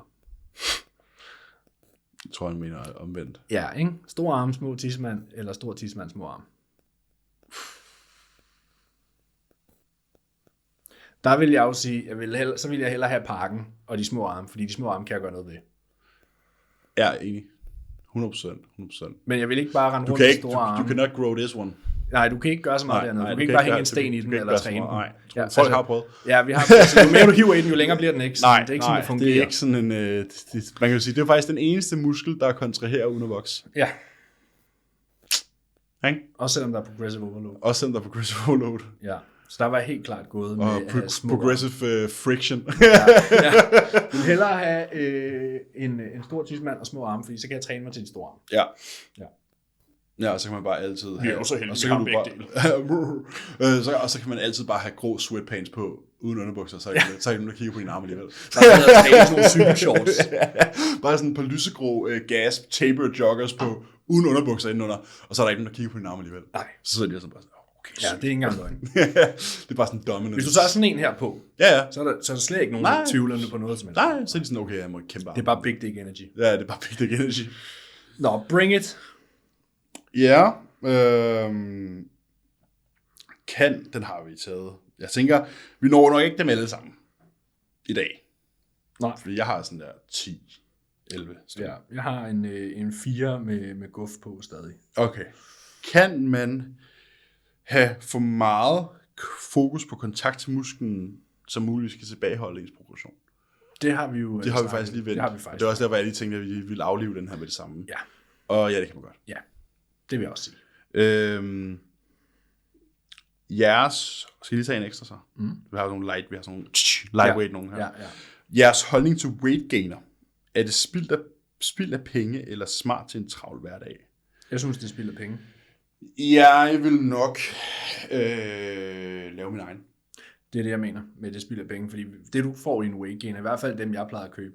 Hvis du kigger bagpå, så er det proteinpulver, kreatin og sukker. Og majsstivelse. Ja, Maxi-Ways eller sukker faktisk, også bare sådan raffineret sukker. Hvor sådan, okay, du står alligevel og blender det, eller putter det i en shaker. Så den helt nemme, sådan der, køb nogle pulveriseret havregryn. Ja. Instant oats. Ja. Og noget proteinpulver. Der er også rimelig mange kalorier i. Og smid en banan i, og så bruge noget mælk i stedet for noget vand. Og peanut butter. Og smid en skue peanut butter i. Ja. Det er højst sandsynligt billigere, smager helt sikkert bedre, og kvaliteten er helt sikkert højere. Ja. Så sådan en banan, whey, mælk, peanut butter og gryn, det kan du komme langt med. Snilt lave den på sådan der 700 kalorier.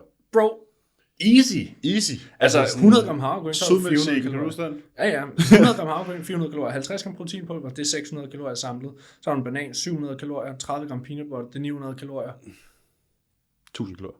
Ja. Og så har du mælken, så er du over 1000 kalorier. Ja. Sådan, så har du halv liter mælk, det er 150 kalorier, 1050. Og en banan koster 1 krone, 100 gram havregryn koster 1 krone. Ja. Altså sådan, ja, i stedet for, at du ligger og giver 40 kroner per servering. Mutant Mass. Yeah. Jeg havde Dymatize, tror jeg, eller hvad det hedder. Ja, Masking Extreme. Der var sådan, ja, fuck, man. Og det er bare sukker, og det er bare sukker. Ja, det er bare sukker. Ja. Altså hvis du i princippet så går ned og køb 1 kilo sukker til 5 kroner. Ja, ned i. Ja. Bum. I din proteinpulver. Ja. Så har du en pose. Eller smider honning i. Videre. Ja. Altså sådan, det vil jeg ikke bruge mine penge på. Nej. Så vil jeg hellere bruge penge på kosttilskud inden for Supreme Subs. Ja. Ja, kom med det. Jamen, jeg tænker, hvad vi skal have her. Der er 1 kostrelateret og 2 træningsrelateret. Okay. Hvad vil du have? Træningsrelateret. Det er jo snart træning, jo. Ja, det er rigtigt.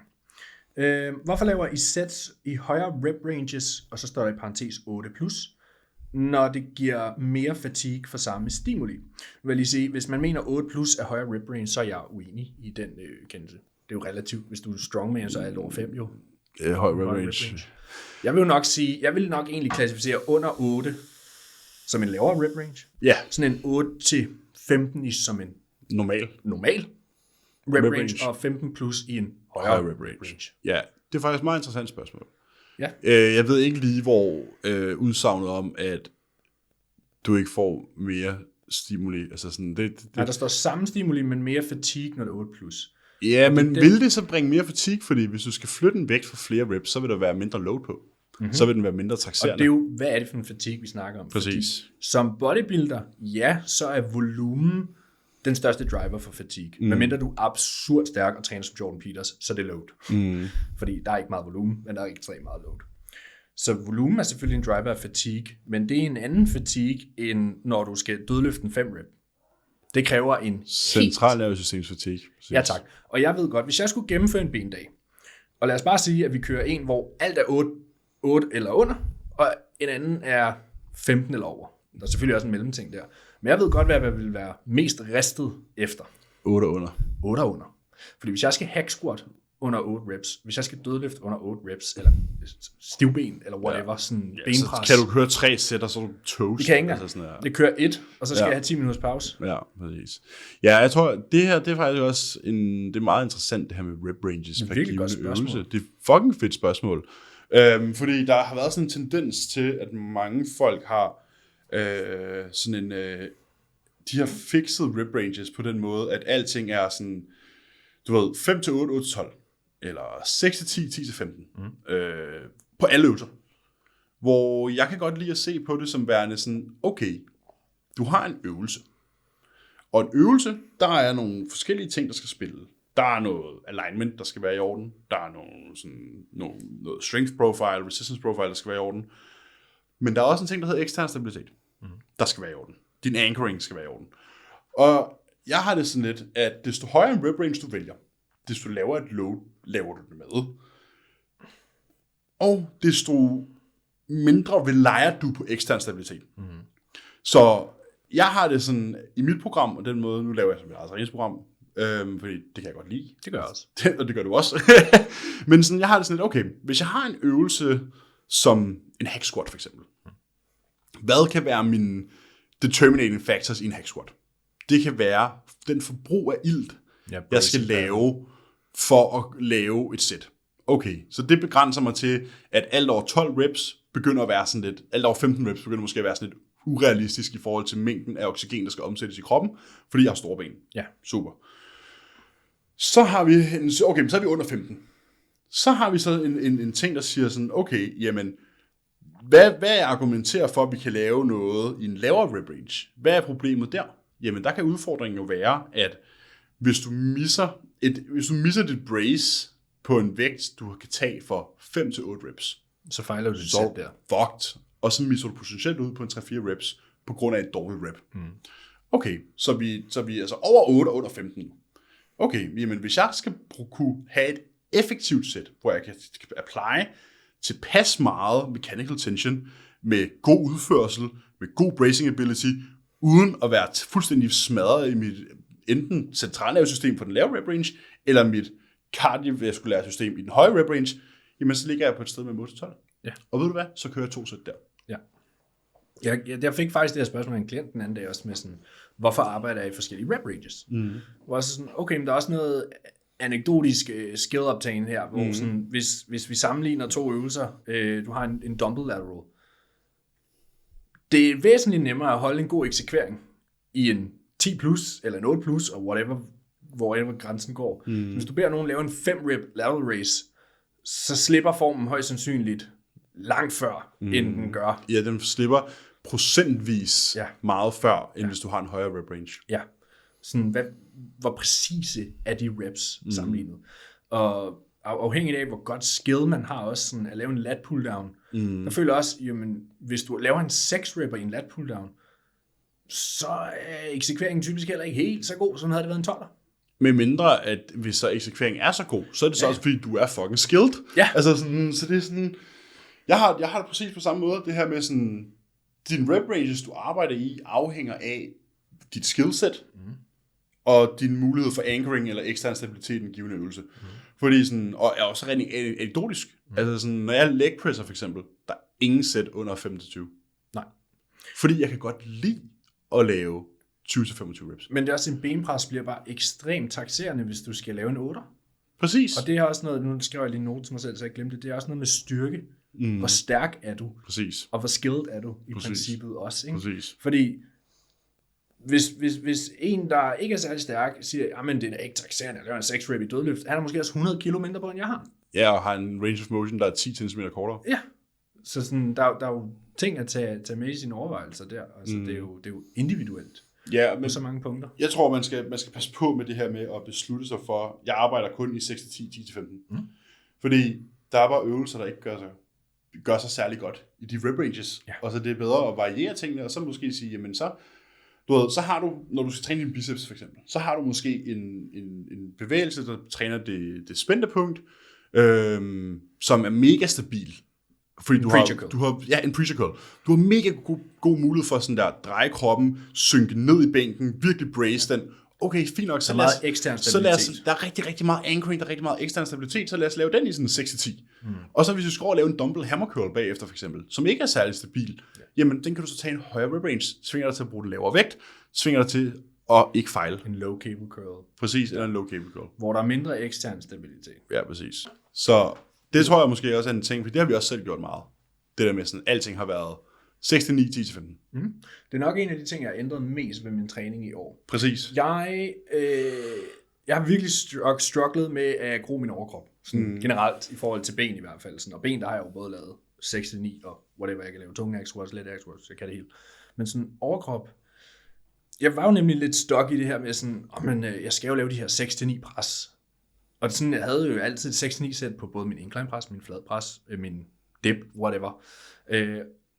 Og så var jeg sådan sidste år der, sådan, okay, jeg forlader faktisk tit mit back-off-sæt med en følelse af, at jeg har arbejdet musklen mere. Jeg føler, at jeg har fået mere ud af det sæt. Fordi hvis jeg lavede en 6, for det første, så er jeg ikke særlig skilled presser. Altså, det er jeg bare ikke. Det ligger ikke lige så naturligt til mig som med squat, whatever. Jeg er ikke lige så godt bygget til det. Så mit skillset er ikke lige så godt. Og jeg følte sådan tit, at det var sådan lidt hit and miss. Jamen, så har jeg den her incline smith. Jamen, den ene dag får jeg 6, næste gang får jeg 7, men så fik jeg 5, og så fik jeg 6 igen, og så fik jeg 8, men så fik jeg 6 igen, og sådan, det var bare totalt all over the place. Ja. Hvor mine back-off sets var meget mere konsistente. Selvfølgelig afhang de også af topsættet den dag, men sådan, som vi snakkede om, jo lavere en rep range du er, jo større chance, jo mere betydning har det også at miss a brace, eller sådan, det margin for error. Det margin for error er større.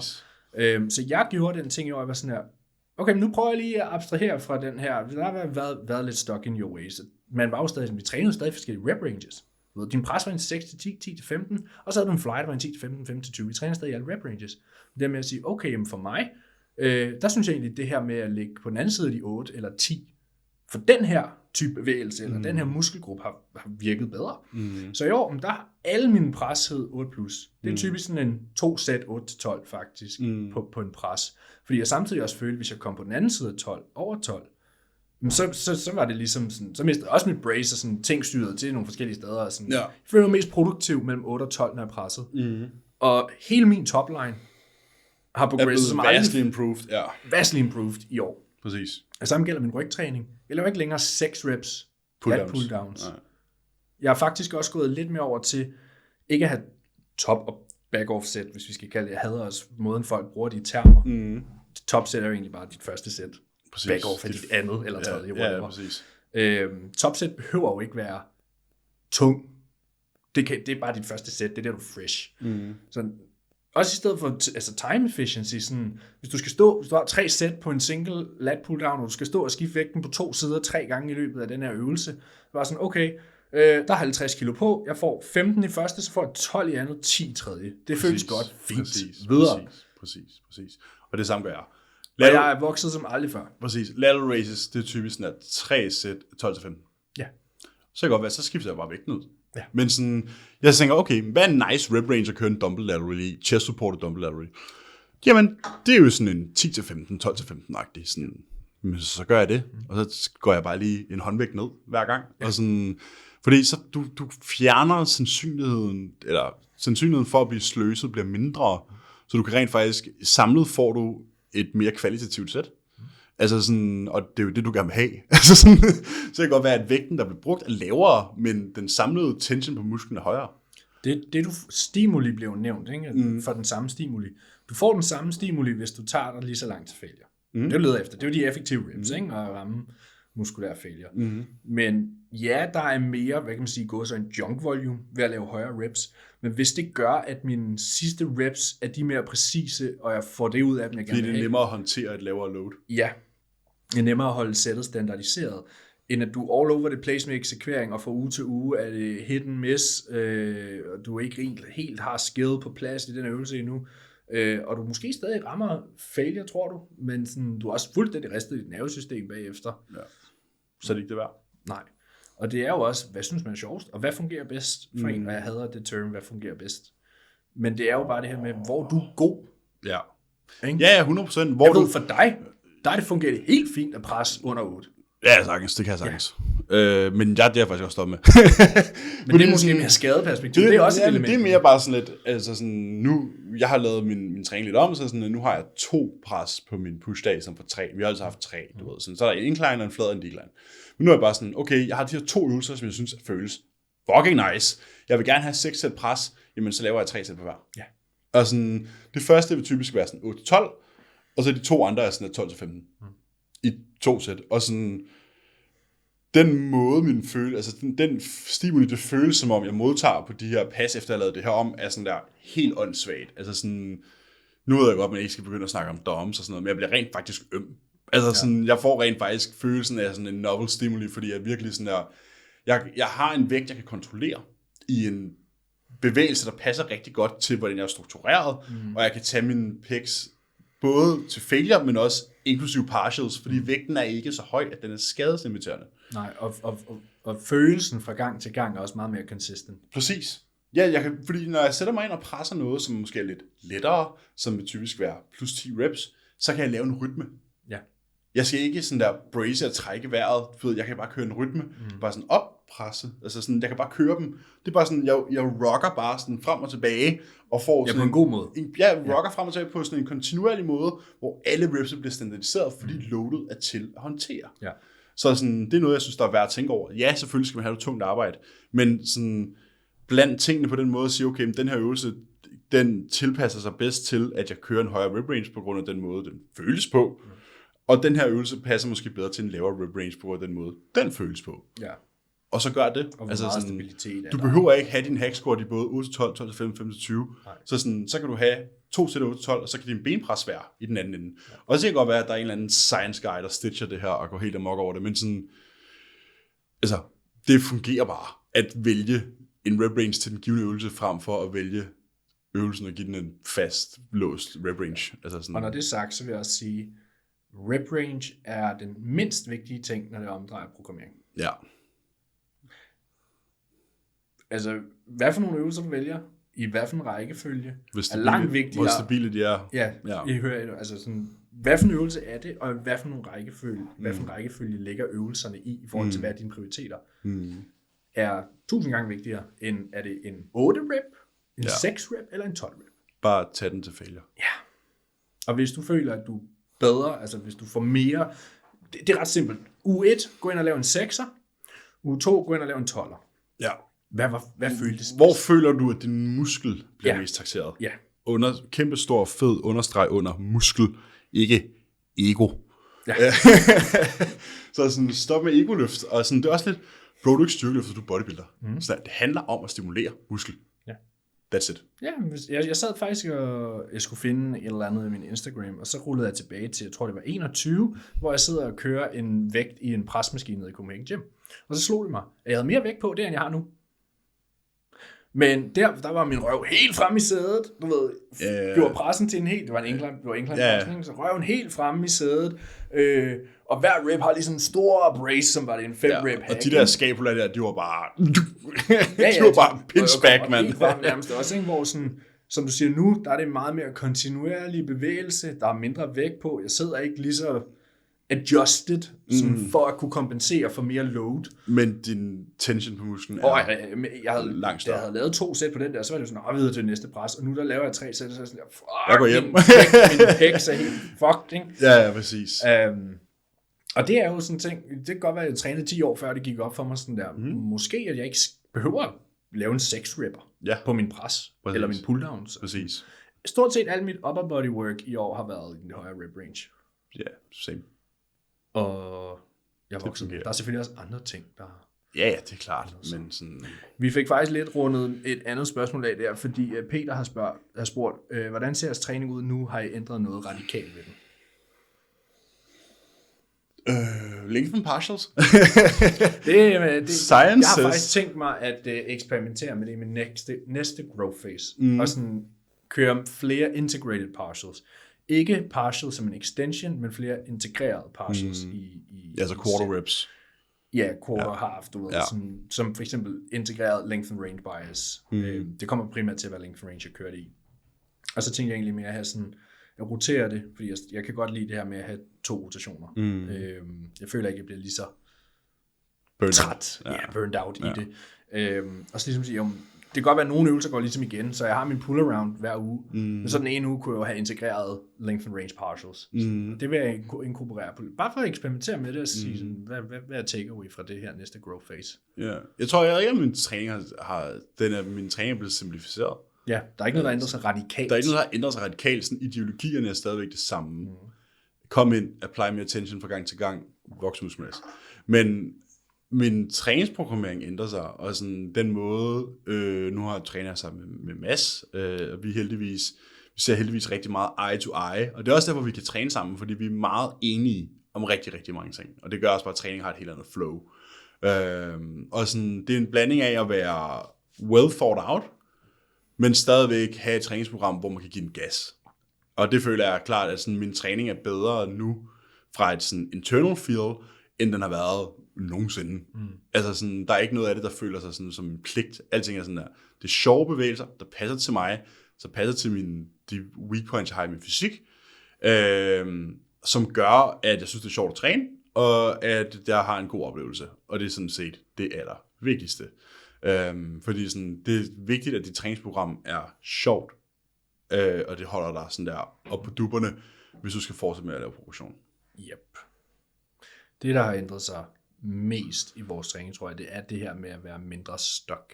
Ja, er meget mindre stuck in our ways. Altså sådan... Og jeg føler aldrig rigtig, at vi har været stuck in our ways, for vi har altid været gode til at være sådan, okay, ja, præcis. Kan du snatch grippen, for eksempel? Så sådan, og man hører noget belæg for den, så okay, lad os give det et skud. Det giver god mening, ja. Prøver nogle forskellige ting, og vi har aldrig været blege, for det har vi også blevet callet ud for at skulle opfinde nogle løbetallerken og det ene og det andet, men...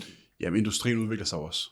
Det er også det. Og der kører ikke længere hestevogn. Altså sådan. Ja, og mange af dem, der ikke var så open-minded, de er sjovt nok heller ikke around mere i industrien. Sådan. Præcis.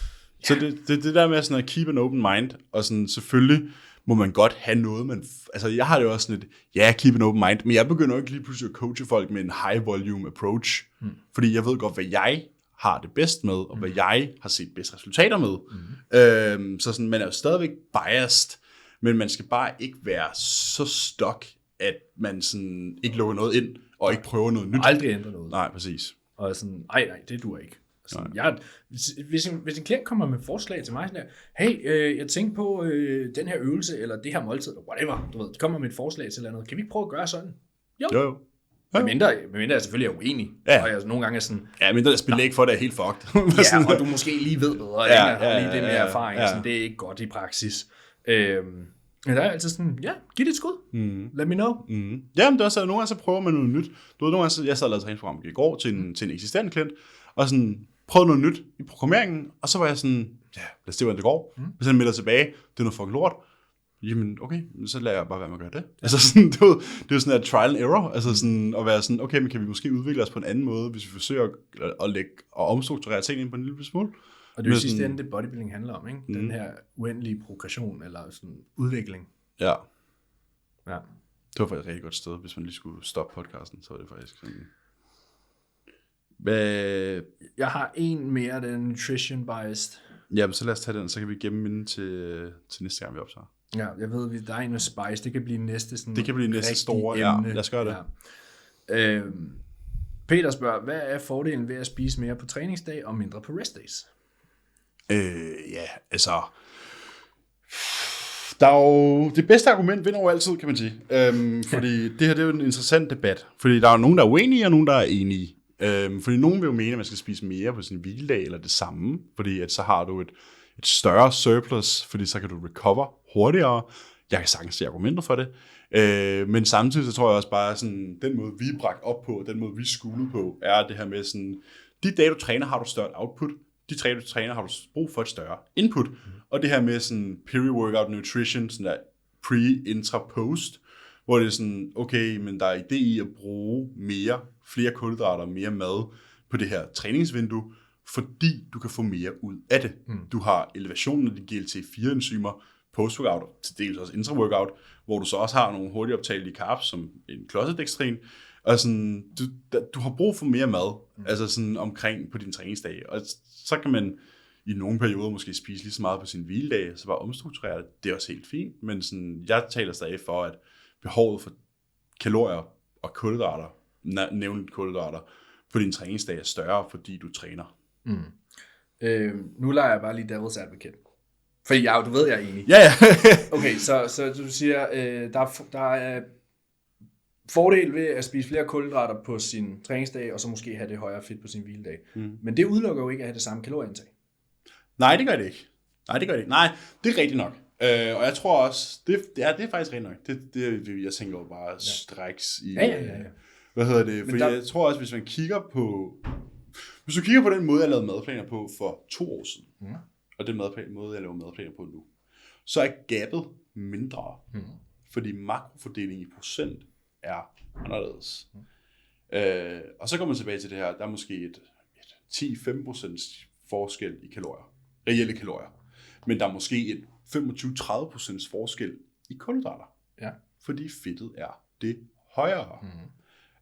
Og det er så måske et spørgsmål om at sige, okay, men vi kan have flere fats på vores hviledag i form af måske at holde et bedre blodsukker. Sørge for at få dækket vores sådan, helbredsmarkører. Ja, long-term insulin sensitivity. Ja, have de her break-dage, hvor du lige sådan ikke belaster din pankreas lige så meget. Det skulle jeg lige til at sige, fordi man kan jo argumentere for alting. Og jeg har erfaret med mig selv og med mine klienter sådan, at i en off-season, der har man jo ikke... I en prep, der er du altid i underskud, og så er du refeeds. Hvor når du virkelig presser meget mad, og især de drenge, der skal have 4,5, 5,5 plus, der kan, der kan de her rest days være sådan en diet break nærmest. Ikke? Ja. At du har en dag, hvor du giver din fordøjelse og din appetit og det hele lige lidt ro på. Fordi hvis du hver dag havde det samme load på dit fordøjelsessystem, så vil du hurtigere gå død i det, end hvis du lige har den her lille clearing. Så jeg har lidt en tendens til med dem, der skal have meget mad, at jo højere de kommer i mad, jo større bliver spændet. Ja. Så jo lavere holder jeg hviledagene, for det kan være sådan en low day i princippet. Og så er der også den case, for eksempel Johannes. Han har meget sjove arbejdstider. Så det er sådan noget med, han har 2 forskellige uger, og så arbejder han så og sådan. Og vi har lagt det sådan, fordi hans arbejdsdag er så taxerende. Det er 12 timer i gang med kufferter.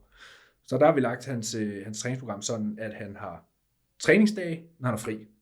Og så har han restdays, når han er på arbejde.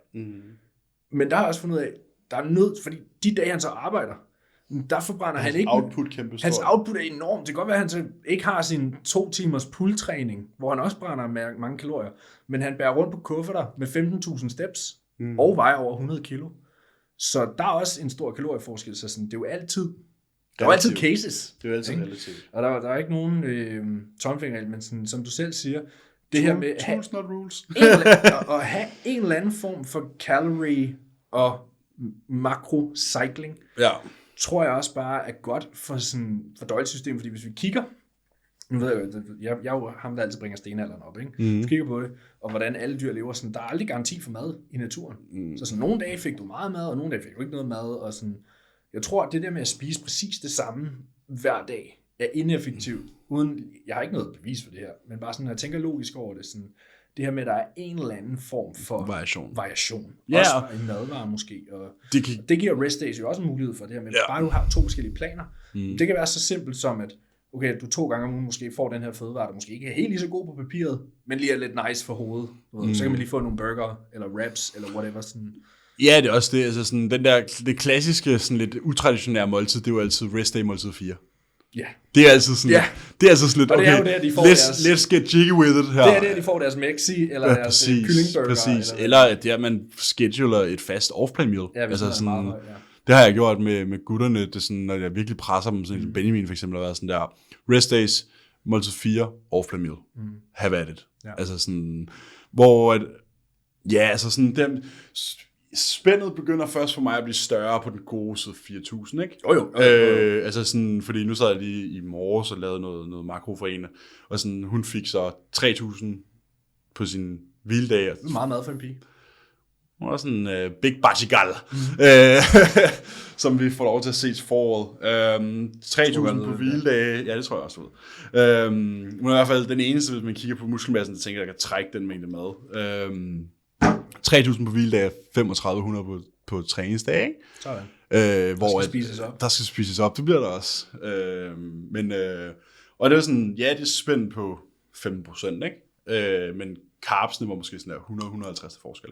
Ja. Og fatsene var så det højere, ikke? Ja. Så sådan, og det fungerer rigtig godt. Altså sådan, madplanen er så ret meget den samme, men det er fordi, at X-person foretrækker, at det bare er fucking ris, kylling, frugt, nødder, grøntsager derudad. Ja. Altså sådan, og det er igen der med. Og det er også det, jeg foretrækker selv, for jeg skal helt ærligt, fordi sådan, det er også en ting, det der med sådan her, hvad er din fordøjelse godt af? Altså sådan, og det er ikke, hvad vi spiser, det er, hvad vi optager. Præcis, ikke? Fordi vi har begge to spist rigtig meget mad. Og jeg tror, på nuværende tidspunkt spiser vi begge to mindre, end vi har gjort før, men er større og mere muskuløse individer. Fordi fordøjelsen er i højsædet.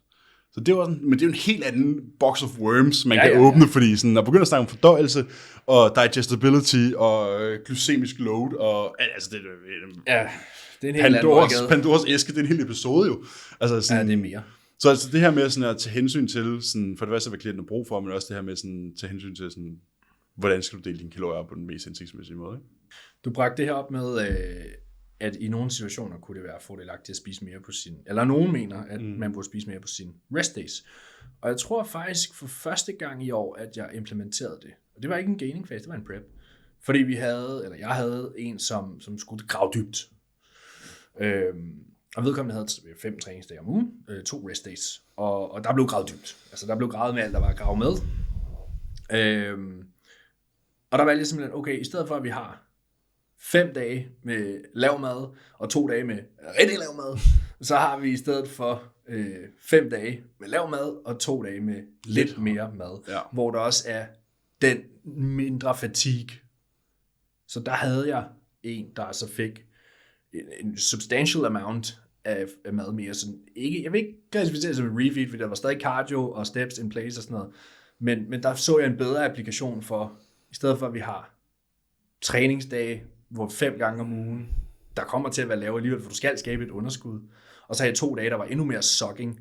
Så var det måske lidt federe mentalt også, at have de her 2 dage, hvor sådan, okay, i dag skal jeg ikke træne, og jeg får lidt mere mad, du ved. Jeg får en havregrød i dag. Altså. Ja, jeg tror også, at et prep-scenarie er nok også det scenarie, hvor det giver mest mening at have det der setup. Ja, for når du kører en double high day hen over en prep, så gør man det også gerne, hvor der også ligger en rest day.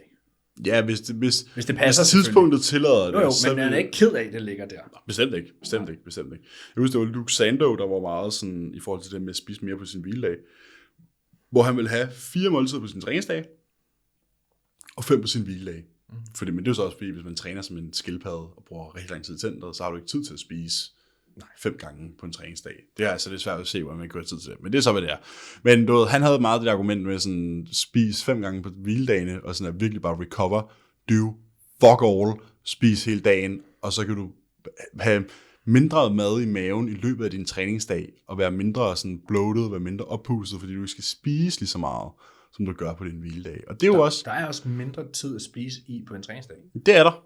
Fordi sådan på hviledag, nu har jeg en hviledag i dag for eksempel, der har du også sådan, der er maden super nem overskud. Altså sådan, man er sådan, jeg spiser først min morgenmad kl. 10. Hvis jeg normalt først spiser min morgenmad kl. 10, så er jeg fucked resten af dagen. Altså sådan, og sådan, så der kan jeg sagtens se argumentet for det her med sådan, okay, på din rest day, så er det bare sådan der rest and refuel. Så tager du 2 hårde træningsdage, hvor du spiser et måltid mindre. Det svarer måske så, når man er en stor dreng, til en 800-900 kalorier mindre på den dag.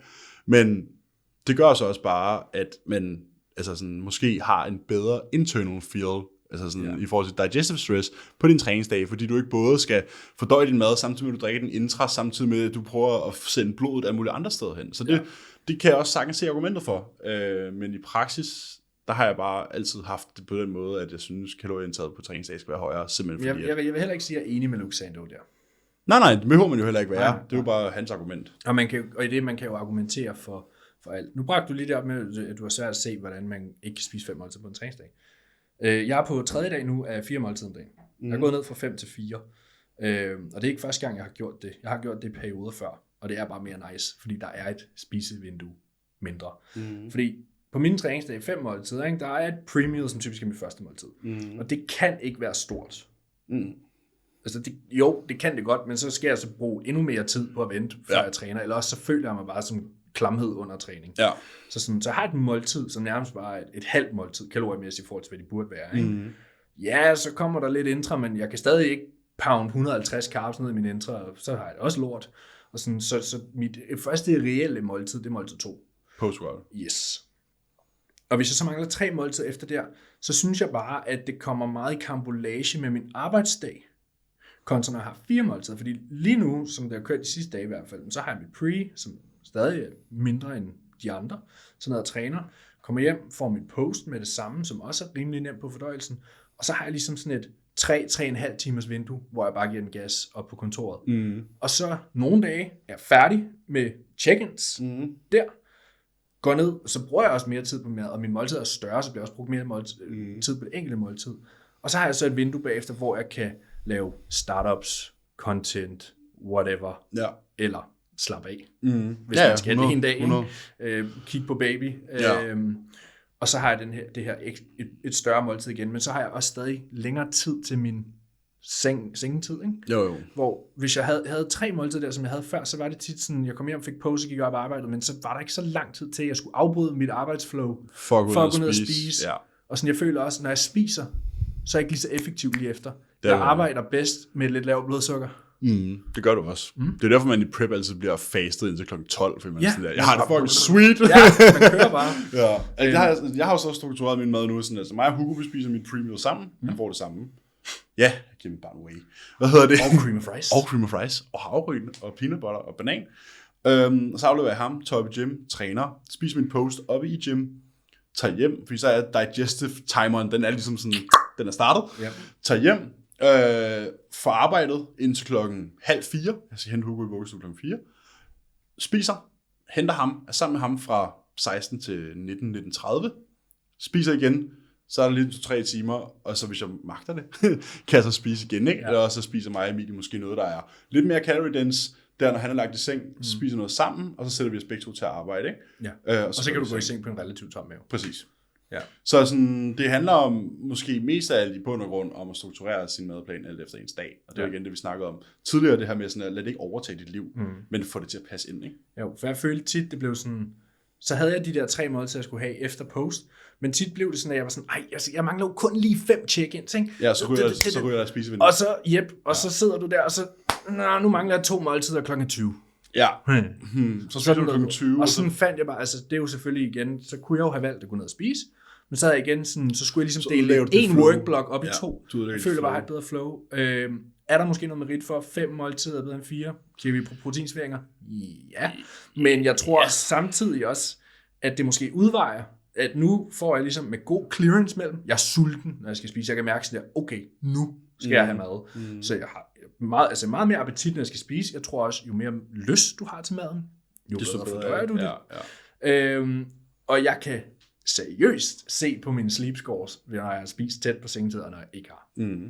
Ja, 100%. Så der er også nogle benefits overvejet. Ja. Jeg vil bare aldrig gå ned til 3 måltider.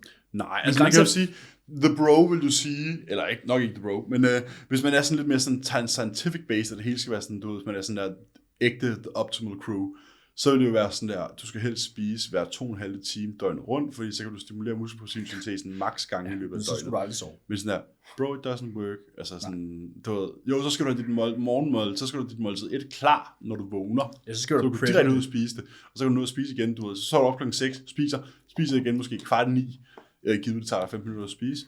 Og så spiser du igen, du ved. Og det gør det altså ikke altid. Nej, og så spiser du igen 11:30, og så spiser du igen klokken 2, og sådan, du ved, ja, sådan kunne man godt gøre det, og ja, så vil du få maksimal gains, fordi du kunne stimulere din muskelproteinsyntese så ofte, at sådan, hver gang den kom ned, så var det sådan, Men det kræver også, at du så har en hverdag, hvor der ikke er noget unexpected. Det kræver, at du er et fuldt sponsoreret bodybuilding-atlet, der får 50.000 måneder for din sponsor, og du skal ikke lave en fucking skid. Andet end at træne. Ja. Det er sådan set det handler om. Og så kommer der en, der tager videoer af dig og billeder. Ja. I dit liv, ja. Sådan Ian Valliere, pro Hollingshead, sådan, de kan bare do fuck all hele dagen. Og så kan man sagtens spise 7 gange om dagen, 8 gange om dagen. Ja. Det kan du sagtens. Ja. Men sådan, it's not real life. Nej, sådan der, når man har arbejde, og der kan ske uventede ting, sådan der, at så er du nede og træne, og så er der en klient, der siger, kan vi ikke lige snakke sammen? Og så er du lige en halv time. Ja, så bliver du lige fanget med noget socialt nede i Copenhagen Gyms reception, eller noget. Ting sker. Shit happens, man. At Camilla siger, kan vi ikke lige gå op og skifte en blæ? Jo, det kan jeg godt stå op. Og så pisser hun også, så går der også lige 20 minutter der. Og ja, præcis. Så det passer bare bedre end i min dag, lige nu i hvert fald, at have 4. Jeg kommer nok tilbage på 5 på et tidspunkt. Men ja, jeg synes også især, når maden er højere faktisk, at det fungerer godt. Jeg føler sådan, jeg har lidt sweet spot. Når maden bliver meget lav, eller når maden bliver meget høj, så fungerer det bedre med 4. Ja. Jeg tror, jeg har spist 5 måltider siden i 3 år. Ja, siden skiftet til Callum. Vi fik 6 ved Cooper. Ja, det er rigtigt. Siden jeg skiftede til Callum, det er næsten 3 år siden. Jeg fik også 6 ved Cooper. Jeg har bare kørt 5 måltider. Og dengang var det heller ikke et problem. Nej. Men der havde jeg også et arbejde. Der havde jeg et arbejde, hvor jeg mødte kl. 8, gik kl. 16. Jeg havde 2 pauser undervejs, så jeg havde fået lov at dele min pause op. Så jeg spiste, inden jeg mødte på arbejde, så spiste jeg min formiddagspause. Så spiste jeg ved 2 timer før fri, eller whatever. Så direkte op og trænede, eller en time før fri, whatever det var. Det, du ved, der var sådan. Og selvfølgelig, vi er selvstændige, vi har også mulighed for at skabe de her rammer. Men samtidig er du også meget mere modtagelig over for, at der kan opstå ting. Og sådan, især når du har børn, og en klient ringer, eller der lige kommer et ekstra check-in, du har lidt ekstra workload, fordi der er egentlig prep, og der er ikke en, der kommer klokken 4 og siger, nej Emil, nu er din vagt slut. Nej, er også altid på den anden måde. Altid. Men jeg tror, det var det. Vi holder her, og så har vi noget nice spice til næste gang. Det har vi nemlig. Så tak fordi I lyttede med, hvis I lyttede med. Og så håber vi, I kan lide det nye format. Meld gerne tilbage på kvalitet. Gerne. Og så håber vi lidt, at vi kan få lavet noget content også. Så tak fordi I lyttede med. Ha' en dejlig aften, og vi ses. Vi ses næste gang.